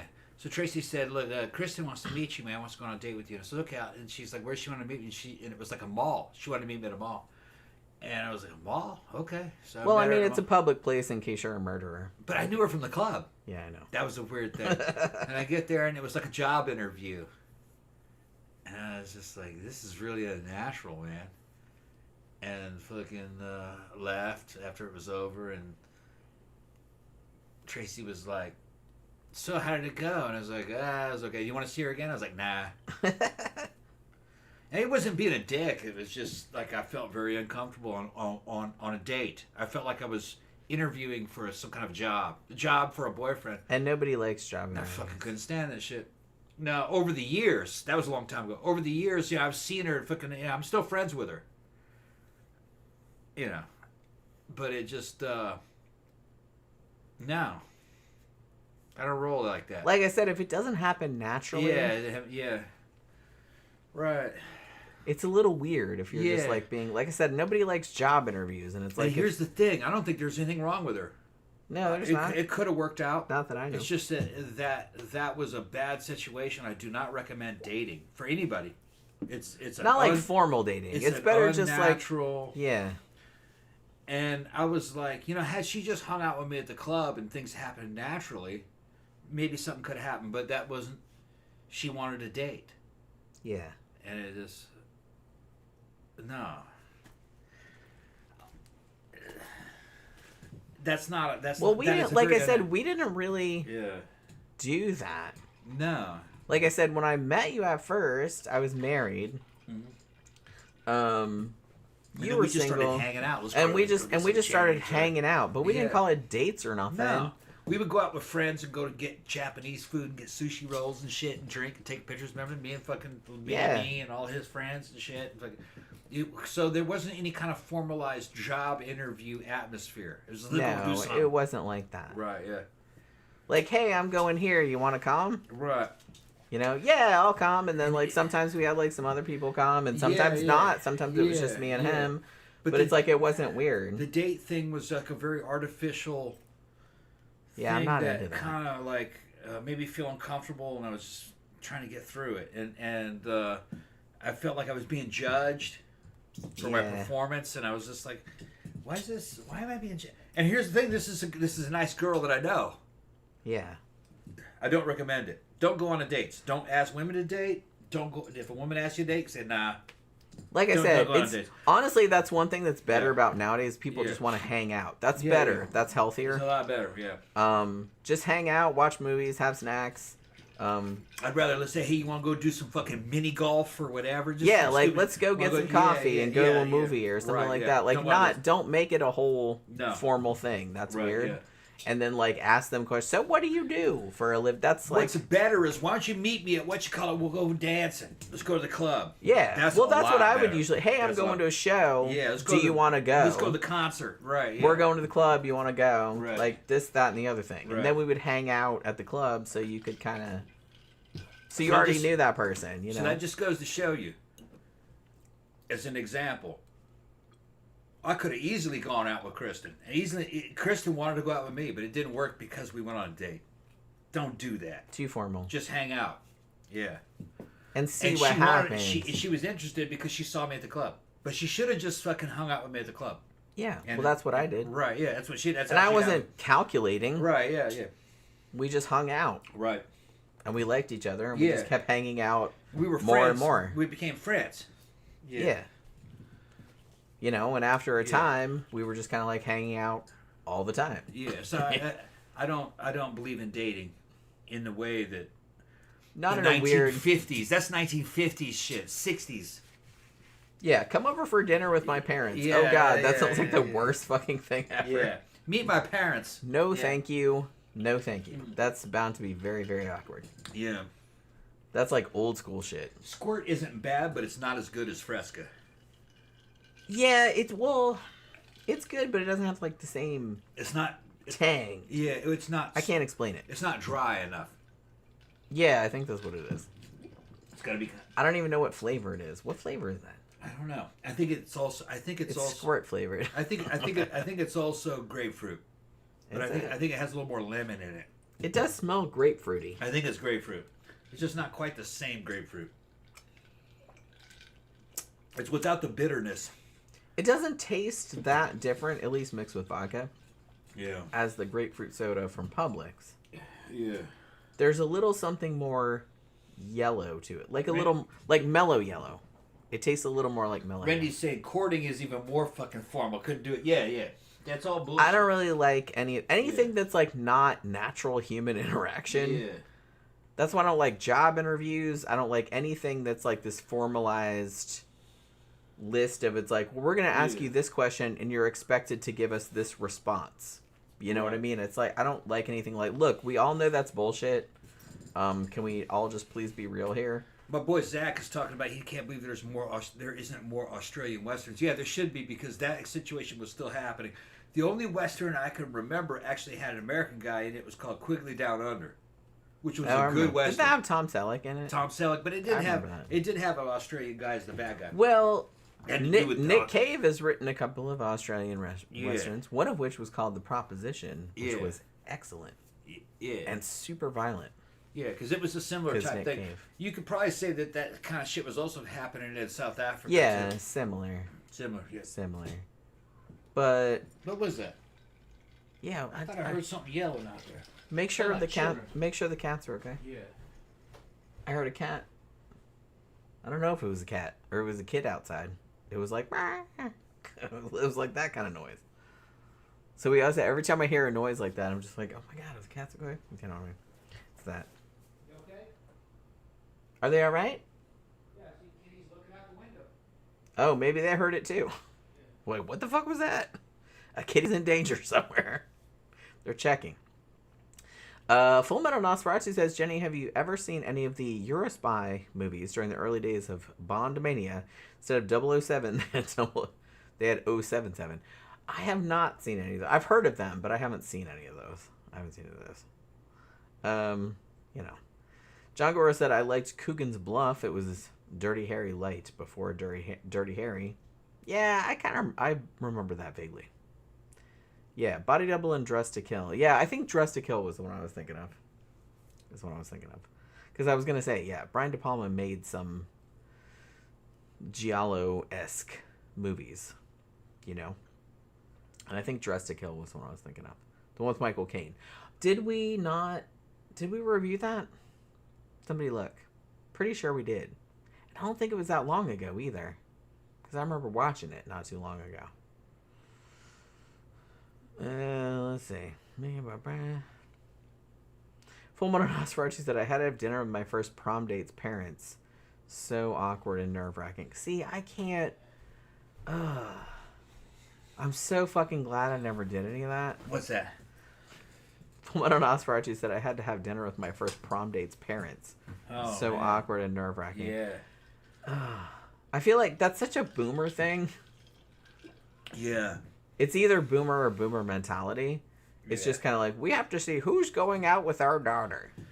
Invite him over to dinner. We're gonna interrogate him. It's not boomer. It's boomers emulating Greatest Generation. Yeah. They were emulating their parents. God, that's so weird. Because they weren't actually like that. That's so weird. Yeah. I don't like any kind of situation that's not just regular, go with the flow, normal. fucking natural. Like anything that's all formalized or you have to say this and that. Oh, you can't say this. You can't say that. I'm not good in those. That's why the Japanese and the Koreans aren't fucking reproducing.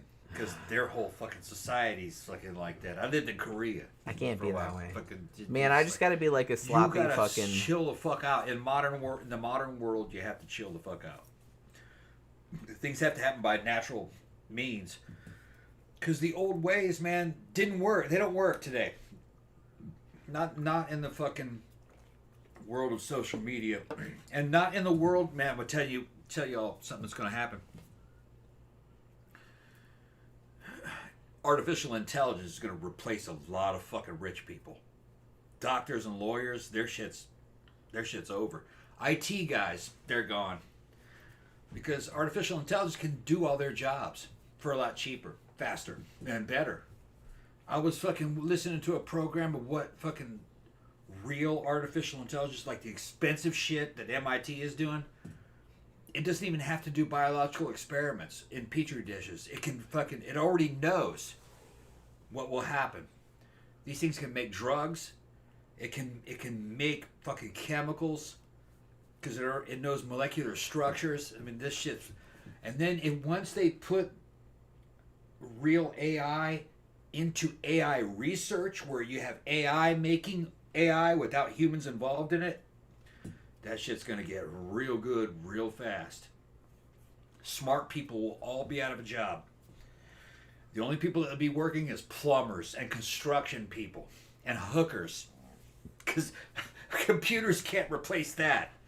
But computers are going to replace all smart people. Yeah. Computers will eventually replace hookers because they're going to have robots that fucking will look better than any man or any woman could ever look. That's.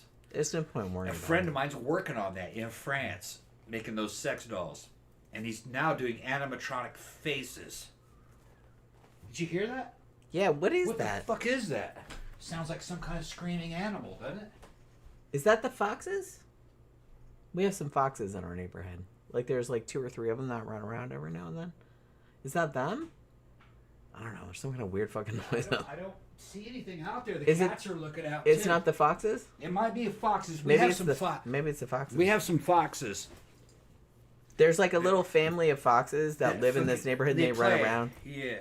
In the neighborhoods, like they run around in everyone's yards. And on our neighborhood Facebook, they got videos of the foxes fucking playing. We've seen them a bunch of times. Yeah, but driving through and the foxes come running around. In everyone's foxes yards. And bears.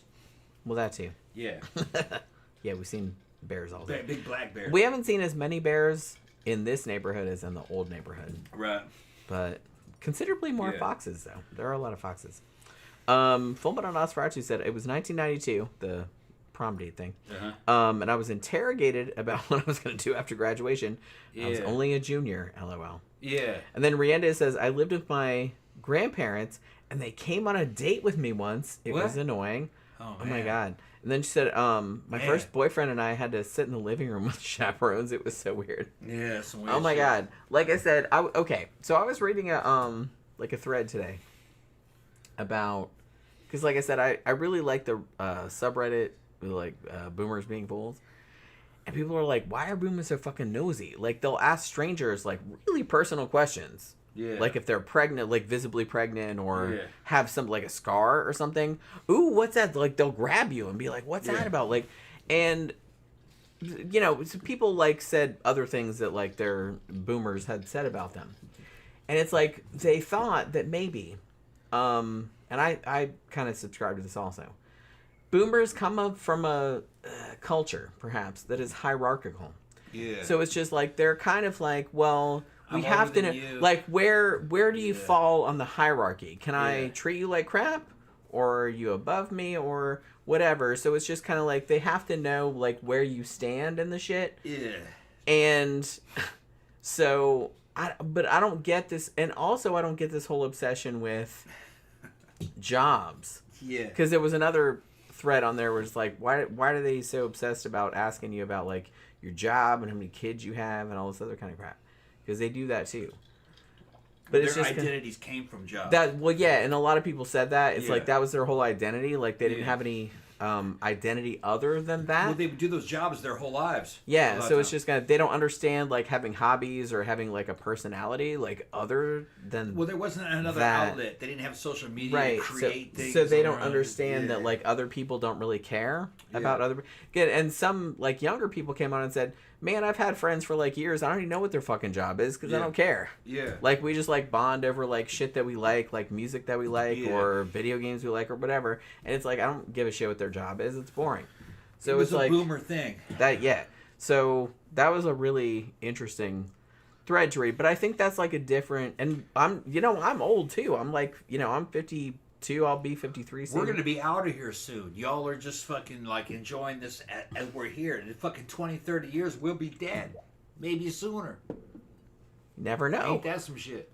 Might Either get hit that by or a we bus. will download our minds into fucking robots or in the internet and we'll live forever. There's a transhuman thing happening too. I'm totally doing that as soon as that's available. I was fucking listening to a program. If it's free. These fucking scientists are saying, well, looking at the telomeres in the human body, we really should be living to around 140. But we're not. We're living, I can't afford to live that long. Come on now. Well, there's a possibility with technology you could live that long. We don't really understand aging that much. But, whatever. I think a lot of aging has to do with hormone starvation, really. But I don't want to get all up into that. But what was I going to say? I forgot where I was going with all this anyway. Fuck it. Make you another drink? Yes, please. Yeah. American Military said, do you guys think AI will be detrimental to human creativity, i.e. the visual, musical, and literary arts? No. But it won't be the income. A lot of people are going to go broke. I think it's going to be like all new technology. I'm not anti-AI. I'm not pro-AI. It's a new technology. It's there. We have to deal with the fallout or the repercussions from it. In a lot of ways, I mean, I use it for the company that I work for. Like sometimes they want to do ads for their clients and they're just like, hey, I want this specific thing and I don't have any video of that specific thing, so I have to make it. And that's kind of the easiest way to do that, even though it takes forever to get AI to generate anything that's completely usable, you know what I mean, still. But you know what I mean, so that takes a while. But I mean, I use it as a creative person just as a jumping off point. Like sometimes I'll be like, man, I need to write a story about this, and I can't think of anything. Give me some ideas, you know what I mean? And it's like sometimes it'll give me some ideas. They're not great, but it's just kind of like, oh, maybe it's something I can jump off of.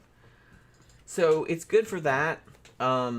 It'll probably get better as time goes on, but I don't know. I'm not averse to it. But just like with every other new technology, everyone's going to have to adapt because it's going to do what it's going to do whether you like it or not. So everybody better just kind of fucking just roll with it. Like I said, I use it.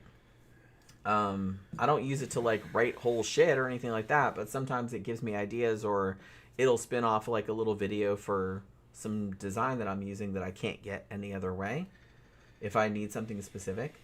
So I'm not averse.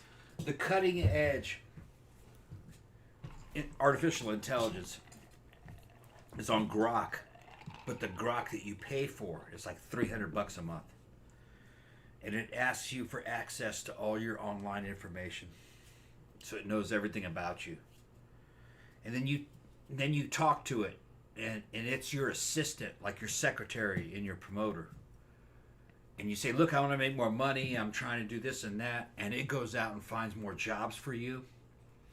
Helps you execute those jobs depending on what you're doing. Like Jen's a graphic designer. So what it would do is it would be looking for graphic design jobs for her. And it would be like saying, yeah, and it would be contacting companies that need graphic designers. And they say it's like having a personal assistant in the internet that's fighting for you. My recommendation is that if you have a business, you want to get on fucking artificial intelligence early. It would probably be good. Like I said, and you can talk to that thing, and it's super intelligent. It's like more intelligent than a human being. I'm not saying it's good or bad. Yeah. Well, it's not a human being. It's just scraping information from the internet. Some of it's wrong. Because I have asked it a few times, hey, write an article about this murder. Like for, for my book or whatever. And a lot of the details will be wrong. Well, you have to check. That's evidently the free stuff. The stuff that you're paying $300 a month for is kind of like a secretary. It's evidently getting better at exponential rate. They say 5 years from now you will not recognize the world. No, I'm sure we won't. That's how good it's getting. I don't know. I'm not super bothered by it. Like I said, it's just another new technology that people are going to have to adapt to or not. The problem is that right now, they say the best of the AI, and it's coming out of MIT, and it's in a box. It's not in the internet. It doesn't have contact with the internet. Its IQ is about equal to a scientist. So 150, 145. But they said in a couple years, at the rate that it's going, because AI is now making more AI, you're going to talk about an IQs in excess of the human mind, like a fucking 400 IQ. You can't outthink that. And it's going to get really good. It's going to be good enough probably to threaten the human race. I think eventually they're going to fucking shut it down or keep that shit very much under control. We'll see because what happens. I'm kind of curious, actually. It could be a disruptive technology. But governments will definitely use it to wage economic warfare all technologies of this magnitude are disruptive. Right, it will be destructive. And what you'll have is countries who will have access to this AI, and the politicians will ask it things, and it will tell politicians what to do and how to win against certain adversaries. It's going to get wild. Well, we're kind of at the mercy, too, of whoever programmed that AI. Well, that was the thing I was talking about when it's good. That's how it is now. Yeah. In the future, it will be AI programming AI. Itself, yeah. That's what they're doing now. And when that happens, humans are out of the loop. Yeah. And they say when that happens, AI becomes amoral. Although humans are kind of idiots. So. Yeah. The AI will be amoral. I'm kind of on the fence about it. When they took all the filters off of Grok, it started telling the truth, and people didn't like the truth. So they shut that shit down. And it was the truth based upon the data that it was given. And the data that it scraped from the internet. Yeah, but the internet is the data. It's the same data that you work on. Well, some of the data that it scrapes is from shit that's like not... Well, no, it knew the difference between what actually happened in history and what people said. It did. It does know. And it knows. I would hope it knows. It knows better than a human knows. Because humans do the same thing. Truth is a difficult thing to know, but it did know. It started saying the truth, and people didn't like that.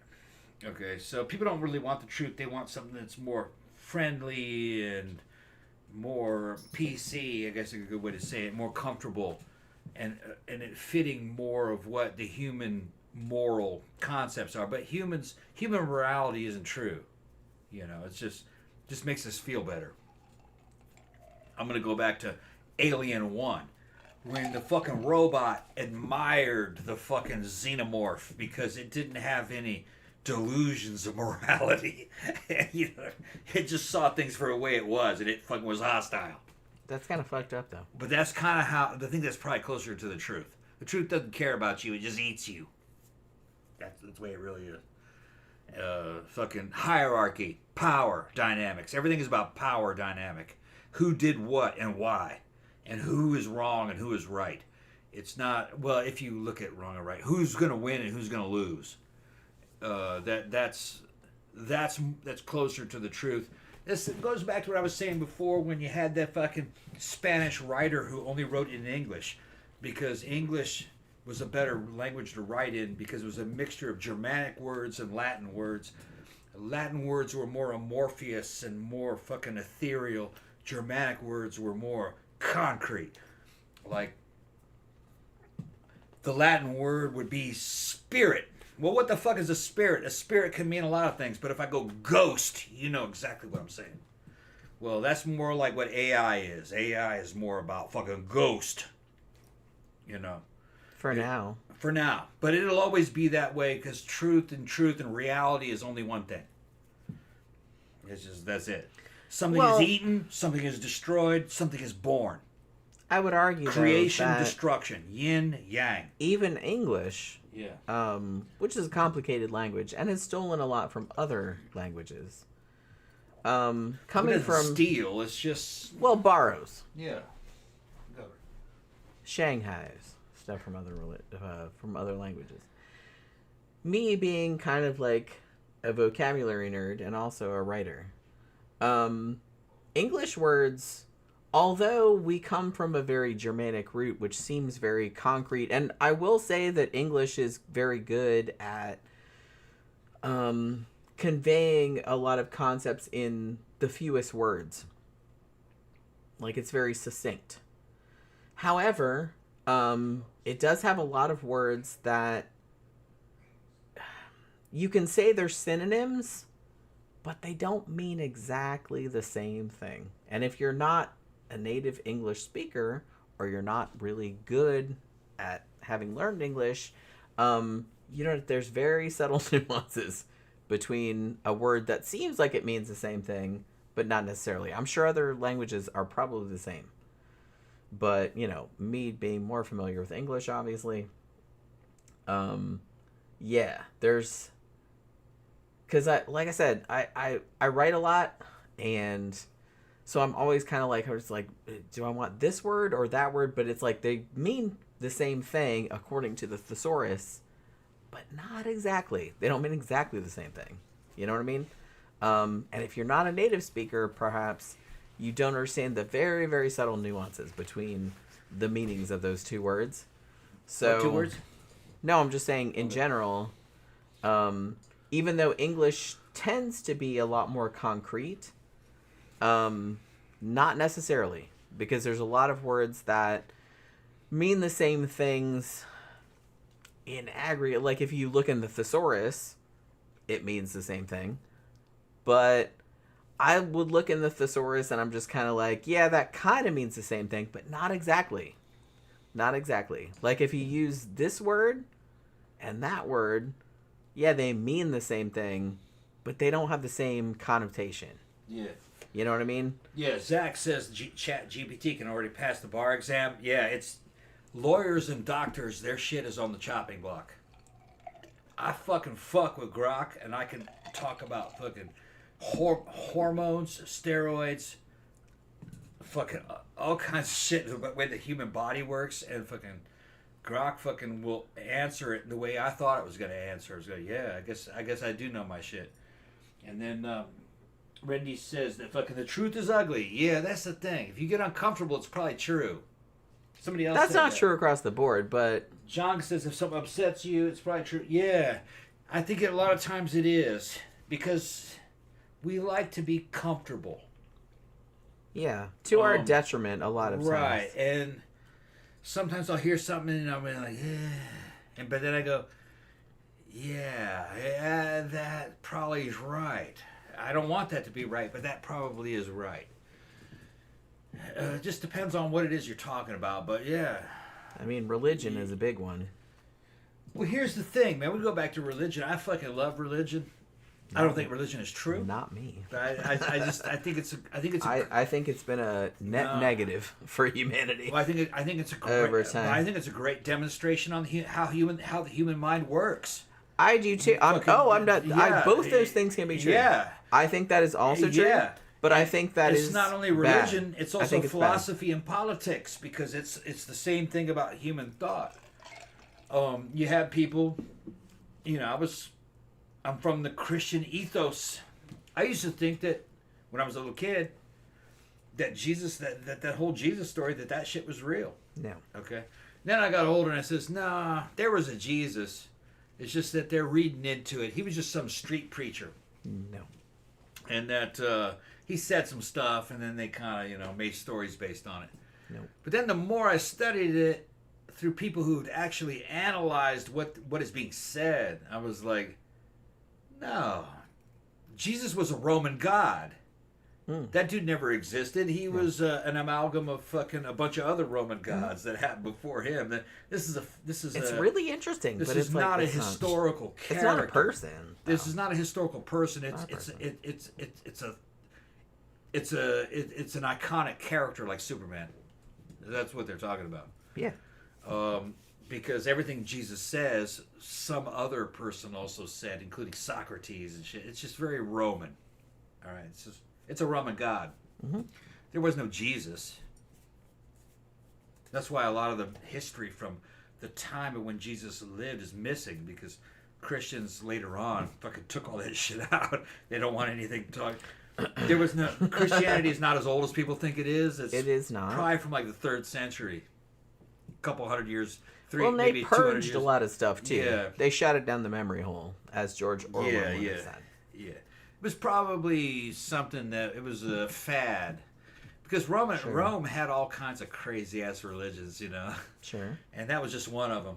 They liked that one, and it fit more of the imperial system. So the Roman imperial government backed that religion and made it a state religion during a time when Rome was pretty much like a fascist state, So it was kind of a one size fits all, and then it became a reality, and then thousands of 1,000 years later, you had Europeans thinking that guy actually existed, but nah, he never existed. I never bought that. I bought it when I was a child. Yeah. Right. But once I started reading about it, I'm like, nah. Right, and I'll go as far as to say that a lot of the other Moses didn't exist. That's all fictional. These are all legends.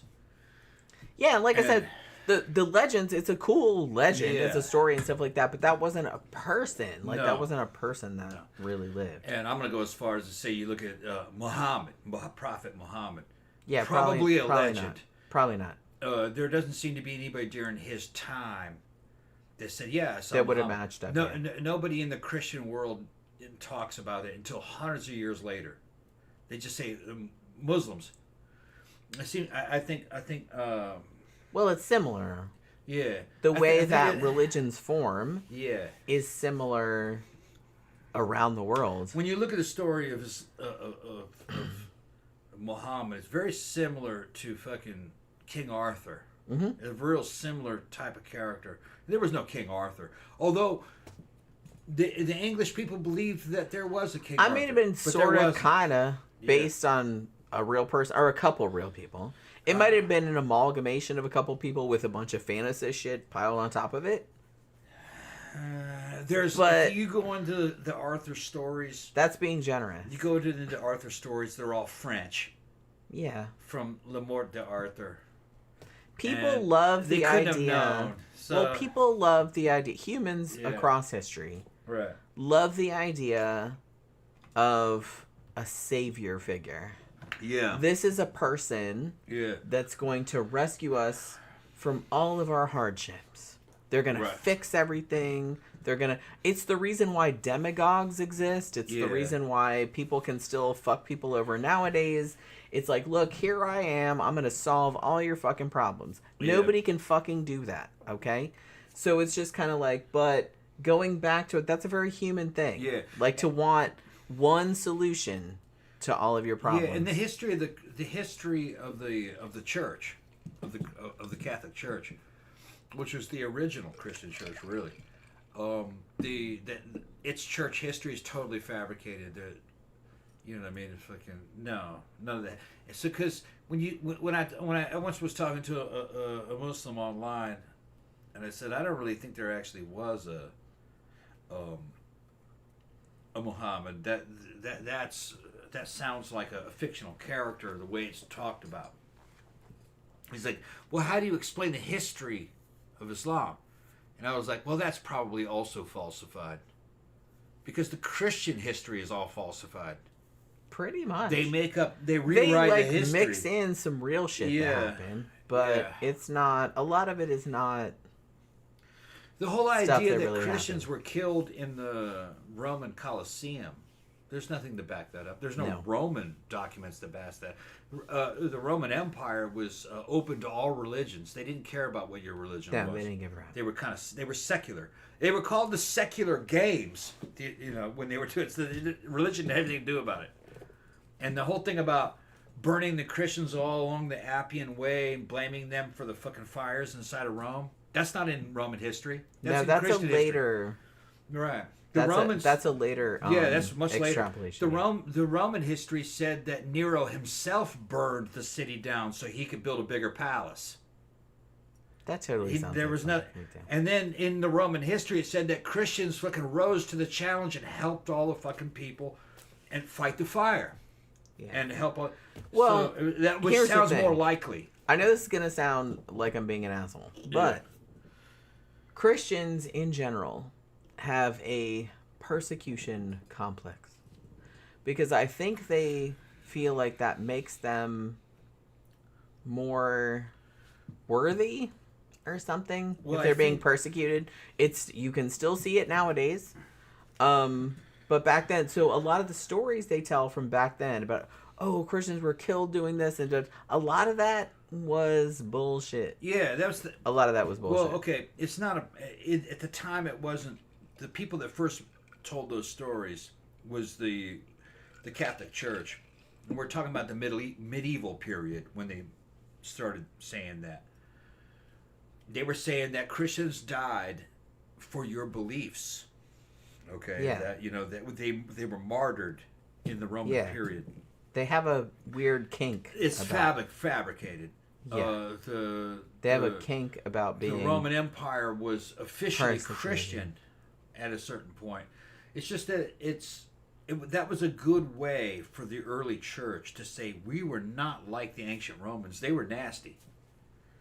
They fucked with us. Yeah, it was a victim narrative. Like I said, you still see it nowadays. Powerful, but you still see it nowadays. But it's also a way of dividing yourself from what they called the pagans.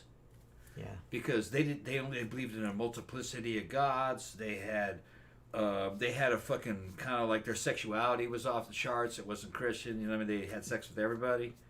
And they weren't going to have that. Okay. So they were saying that they were going to say that they persecuted us. But there's no evidence that the Christians were persecuted. No Roman evidence. Only Christian evidence. I mean, extrapolating it's just from testimony. It's not evidence. It's testimony. Extrapolating what I hear about them nowadays. Yeah. The way they love to jump to play the victim. They made that nowadays. Up. They made that up. I suspect they probably made it up back then too. Yeah. High Desert says Christians aren't happy unless they're being persecuted. Yeah, I kind of feel like it's a kink. I think it's a kink. Yeah. At this point. They just love to feel like they're being oppressed by someone, even if they have to make it up. Yeah. Someone is oppressing them somewhere. You can make a theology or you can make a religious narrative out of nothing. Look at Scientology. You have Scientologists that totally believe, and that's not an old religion. The Church of Latter-day Saints, the Mormon Church. I'm not going to say that their religion is crazy and their stories are hokey. They're no more or less hokey than the originals that they're talking about. They're all crazy. It's just an American version of Christianity. That's all it is. It is not old. Nope. It's Brigham Young and Joseph Smith and all those guys, they had their own thing going, and they were occultists. They were big into kind of like spiritualism and Christianity, and they made it an American version of the New Testament, and they mixed Old Testament kind of stuff into it. And it worked. Yeah, and it's Clearly, a religion now. And it's still around. And for them and their faith, that's real. Do not for 1 second think that your faith is superior to that, because your faith is exactly like that. That is exactly how the Old Testament. They're all made the same way. They're all the same. Yeah. Yeah, it's just a faith. It doesn't have to be real. Maybe better if it's not real. Just look at Star Wars fans. Yeah. That's not real, but in a way it is. The lessons are real. I find it really interesting. Yeah. I don't know. Because, like I said, I don't have a dog in the fight. I'm an atheist, bro. I don't believe in any of this shit. I think all this shit's stupid. Yeah. So, you know what I mean?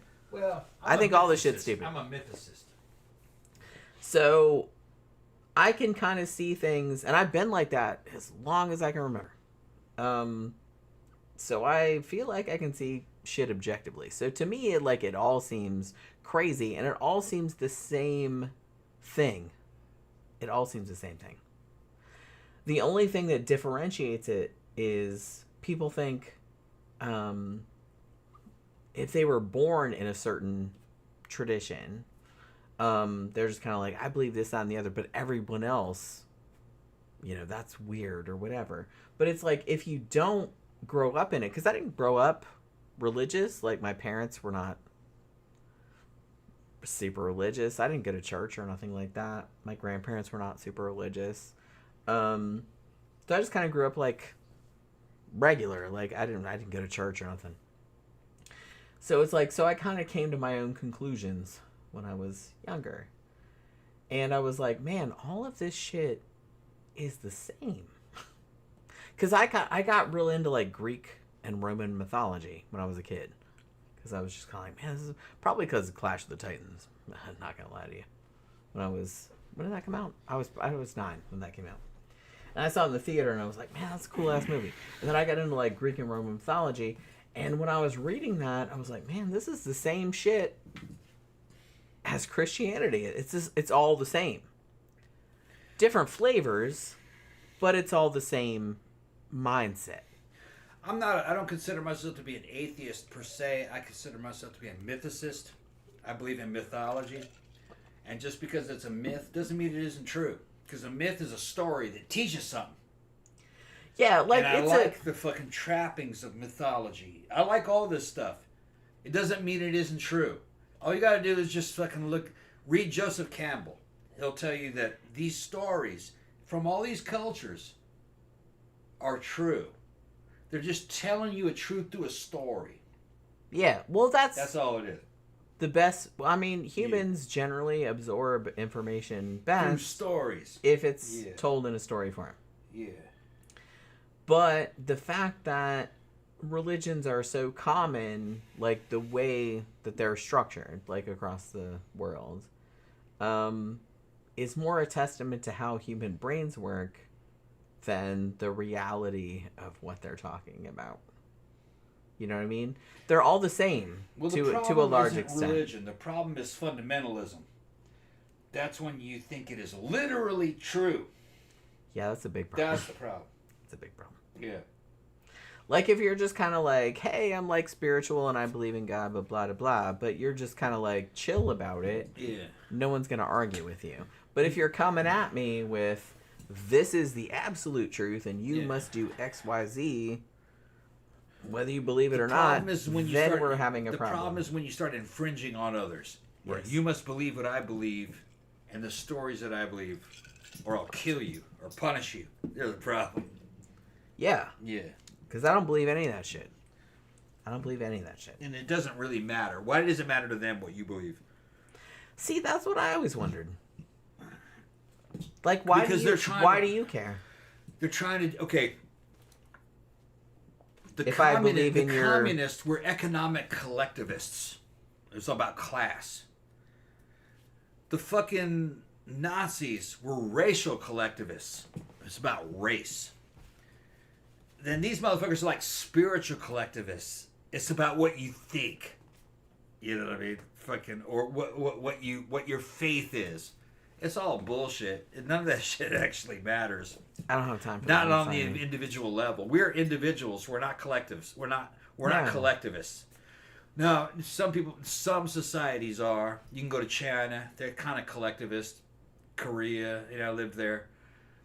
Japan, there's kind of a collectivist culture but a lot of that is based on Confucianism.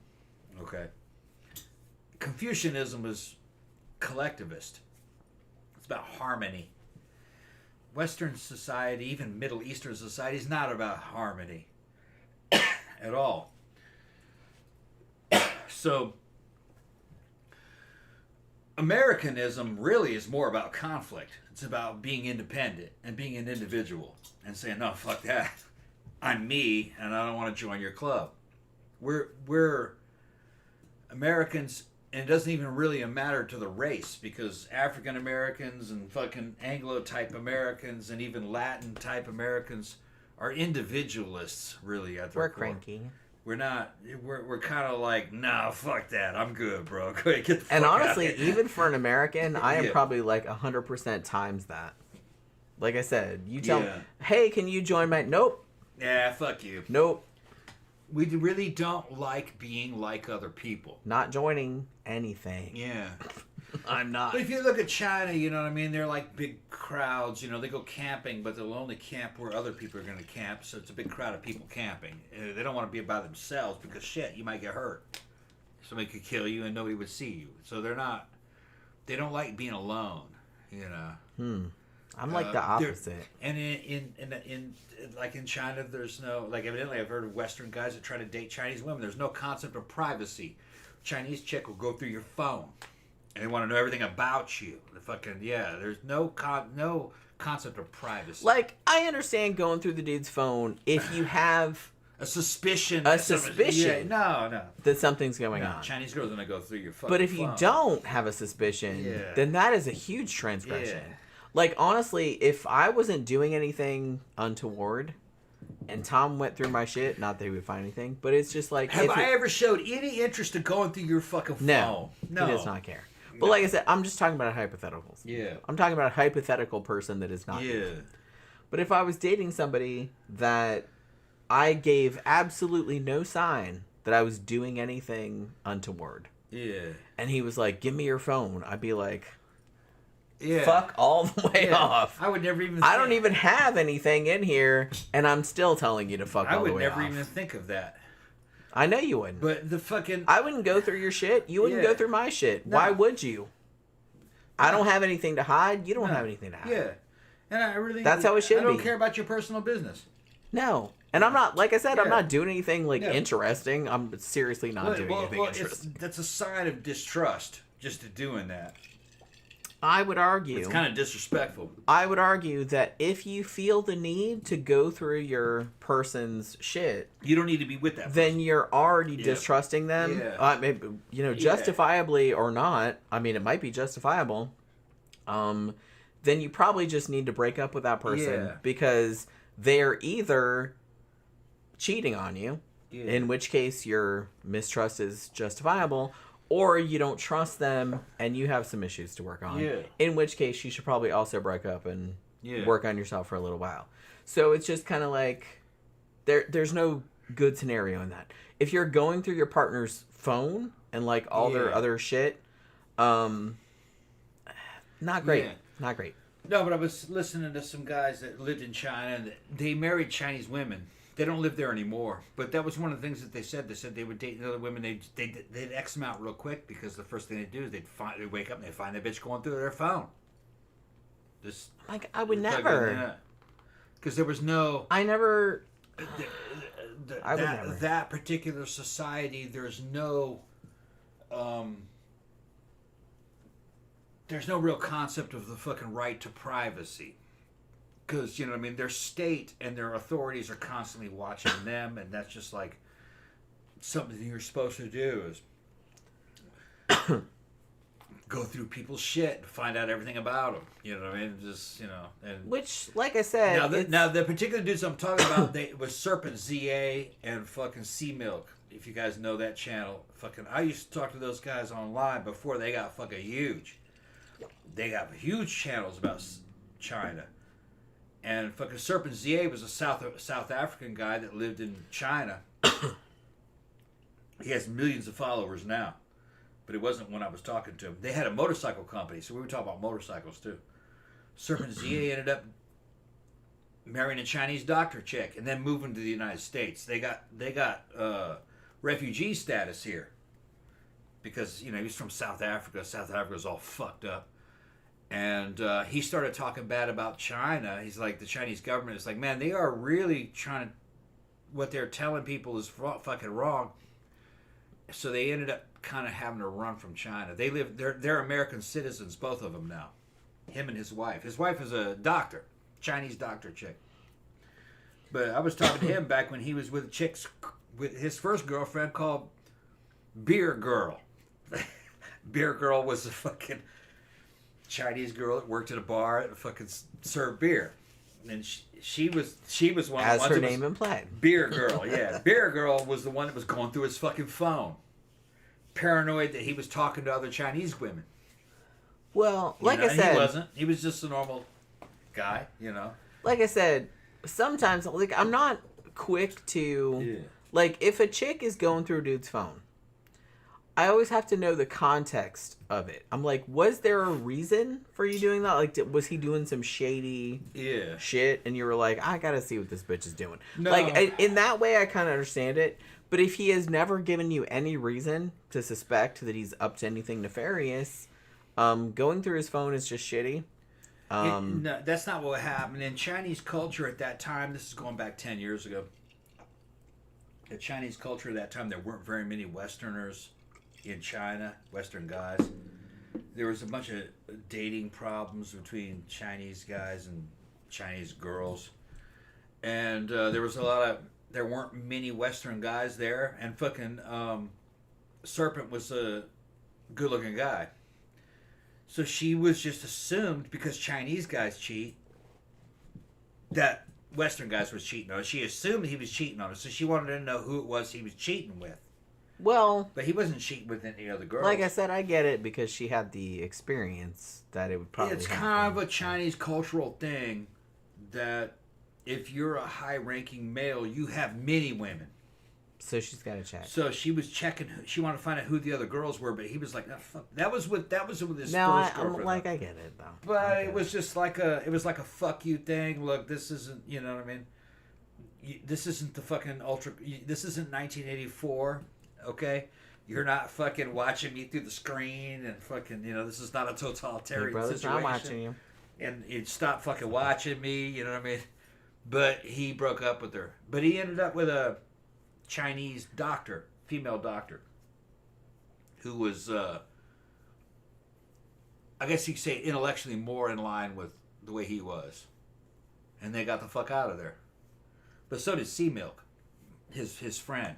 And they ran this little motorcycle company. They didn't sell any motorcycles, but it didn't really matter. They were making all their money off the fucking YouTube channel. And they made a lot of money. And people helped him move to the United States. Had bought cars for him, used cars. He had a used fucking Corvette and everything waiting for him when they got here. Through subscribers. To get him out of China. And China's not a bad place. I'm not saying that. It's just that he was South African. It's a huge fucking country. He was South African, and he had and South Africa's fucked up, so he didn't have a good support system back where he came from. That's what it was. And a Chinese girl has a hard time moving here on her own without having any context to the country. So and neither one of them were American. It was Americans that helped them move here. Full One on Nosferatu said, people who put GPS in their significant other's phones to monitor their every move is not cool. Yeah, like, okay. I can see it, because I know that some, like, married couples do that. Like, they have, where are you kind of apps in their phones. Just to know if, like, they don't want them to be killed in a car accident or something like that. I get that. But it's just kind of like, yeah, if you're checking up on your shit every fucking where they go, that's That's a tad intrusive. Yeah. A tad intrusive, I will say. Like I said, if you don't trust that person, then don't be with that person. Me and Jen have been together for 14 years. I've never not trusted her. Never. Well, you've never had any reason not to. Never. I have literally never. And it has never crossed my mind. Yeah. Literally, it has never crossed my mind. Ever. And, it's and that is not a lie. Yeah, so, she can do whatever she wants to do. I trust her. I don't. She wants to go date some dude and leave me, that's on her. Okay.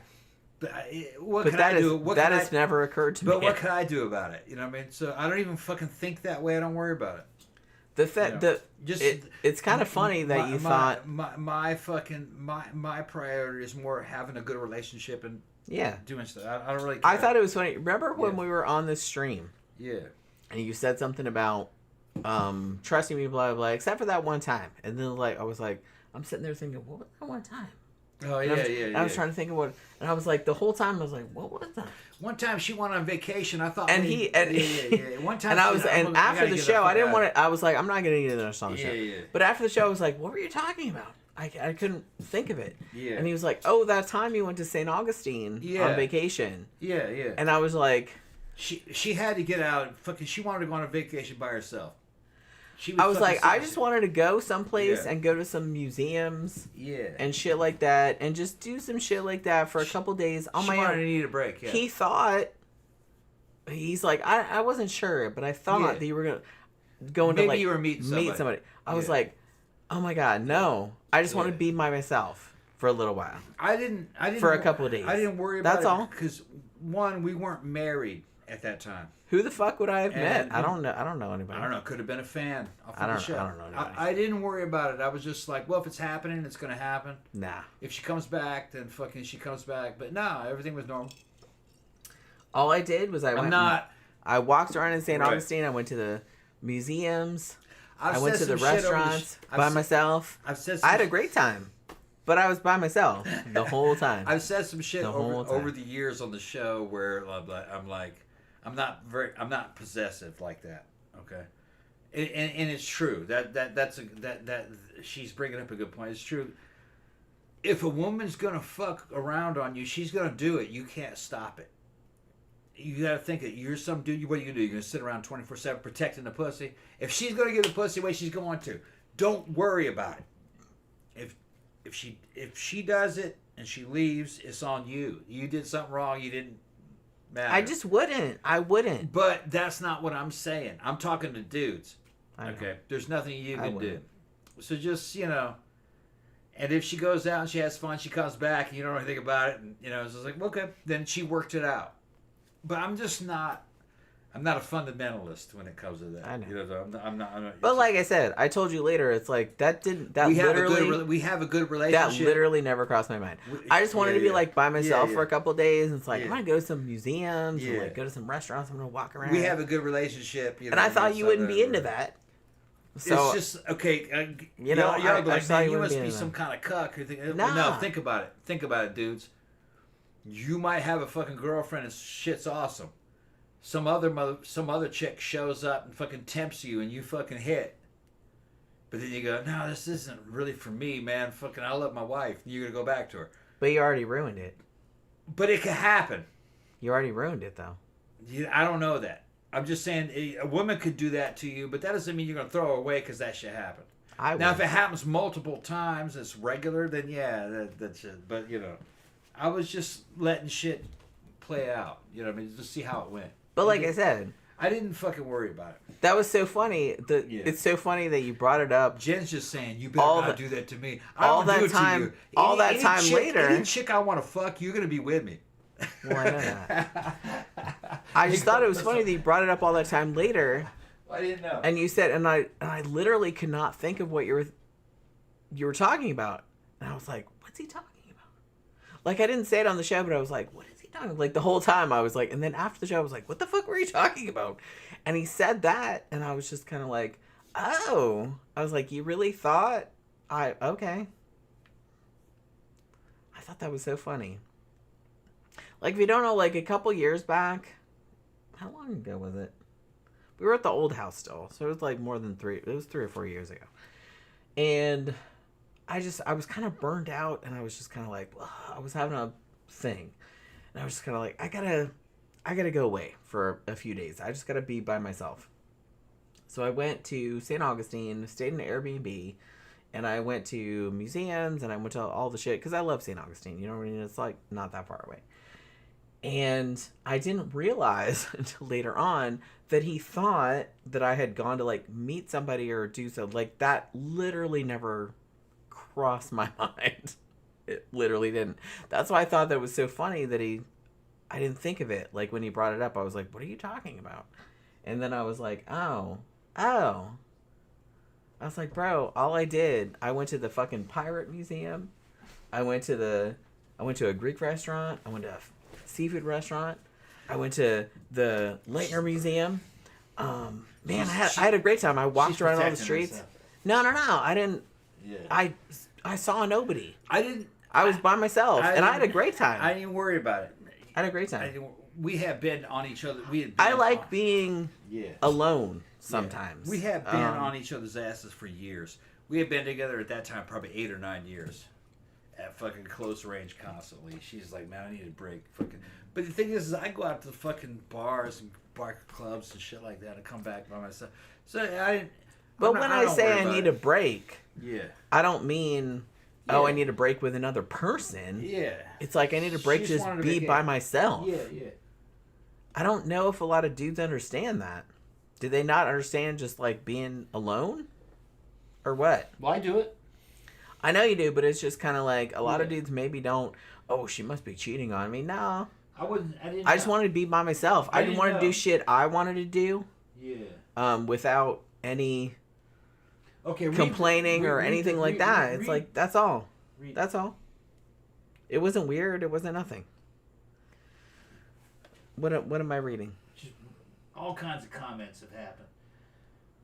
It's almost time for us to shut it down. Well, don't get excited. All right. Fulman Nosferatu says, my fiance terminated an employee for attendance issues, and turned out she had an abusive boyfriend, and she'd park across the street from her now former workplace, and the GPS says she's working. Oh. I don't understand. I know what he's talking about, Yeah, Randa says, alone time is good sometimes, so it's important to have a trusting partner. I can't even go to work. That's so sad.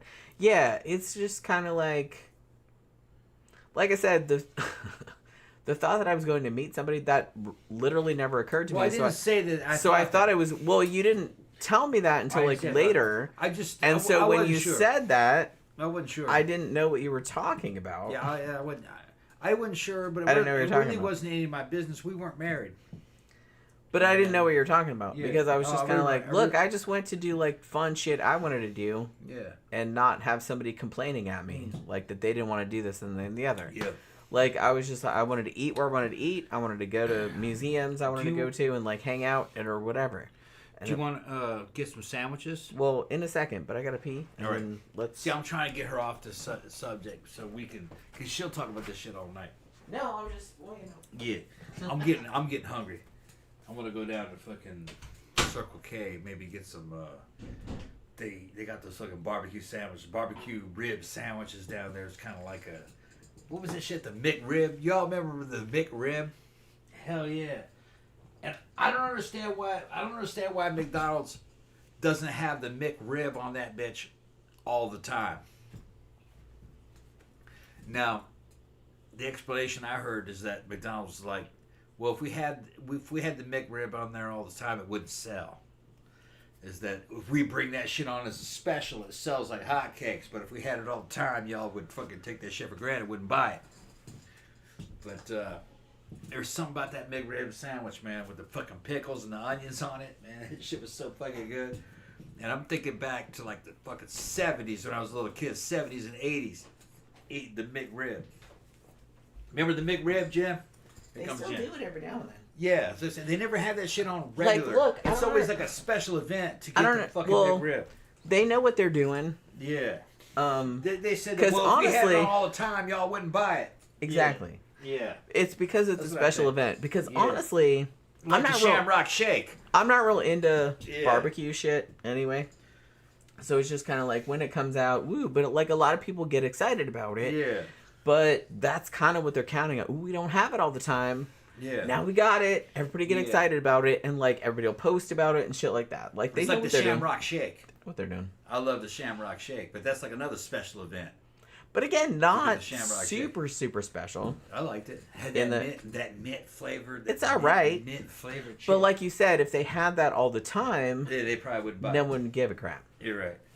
It's the limited edition.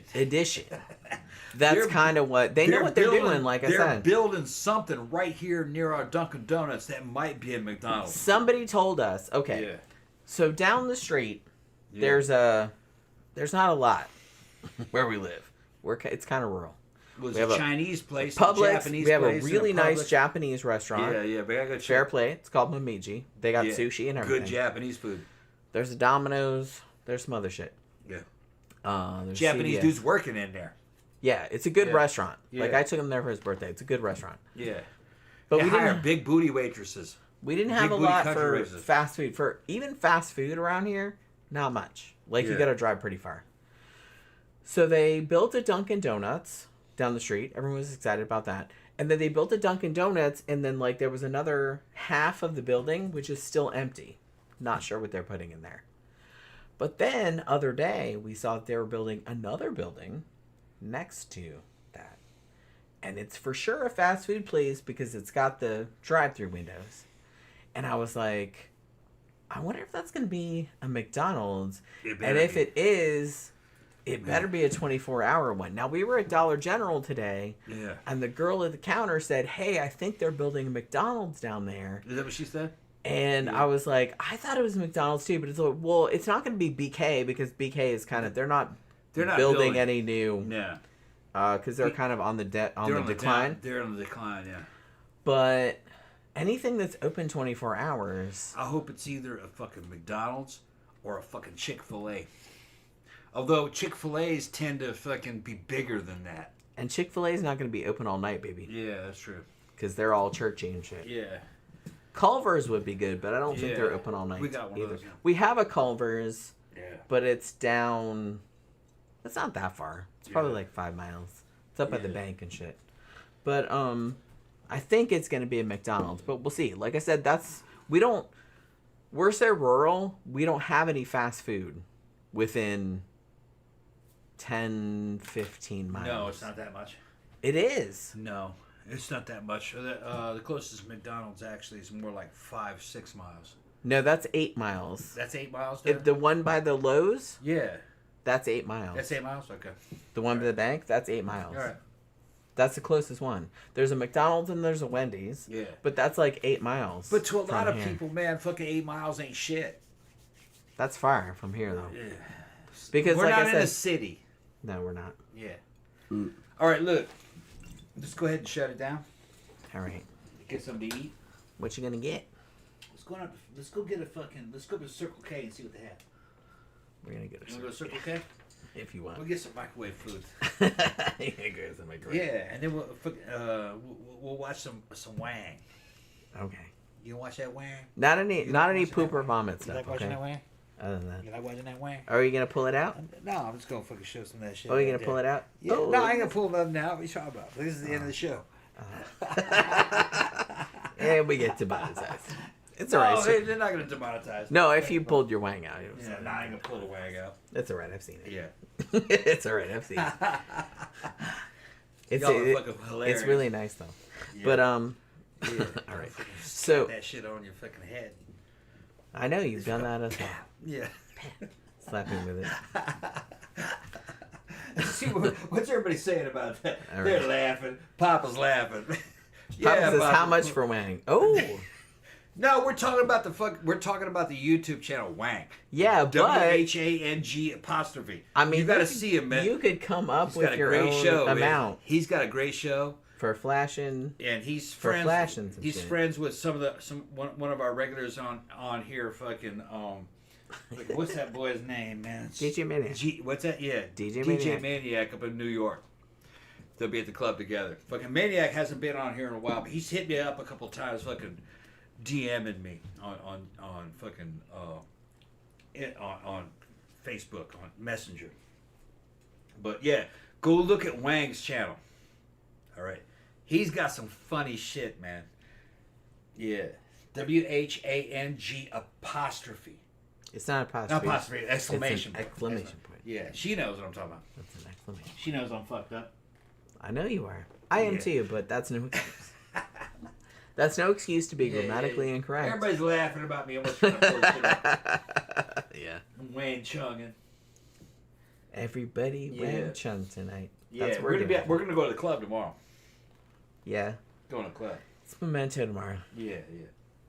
I'll have to think of like an extra slutty outfit. Yeah. I don't know. I was kind of thinking about the Morticia dress, but We'll worry about it. Oh shit.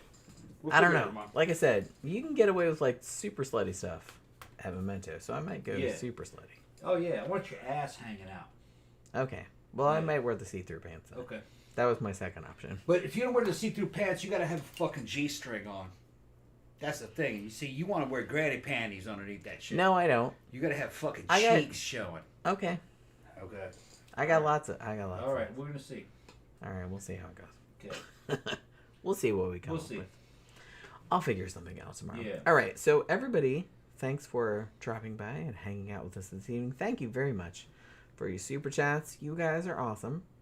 We're gonna have a weekend. Hopefully, you guys have a good weekend too. We will be back on Monday reviewing a movie, whatever the fuck it is. I'm not really sure what it's gonna be at this point. We'll figure it out. We'll figure it out. We'll probably figure it out Sunday night as we usually do. So yeah. Hopefully you guys have a good rest of your evening. Have a good weekend, you guys. And we will see you guys again Monday night. Yep.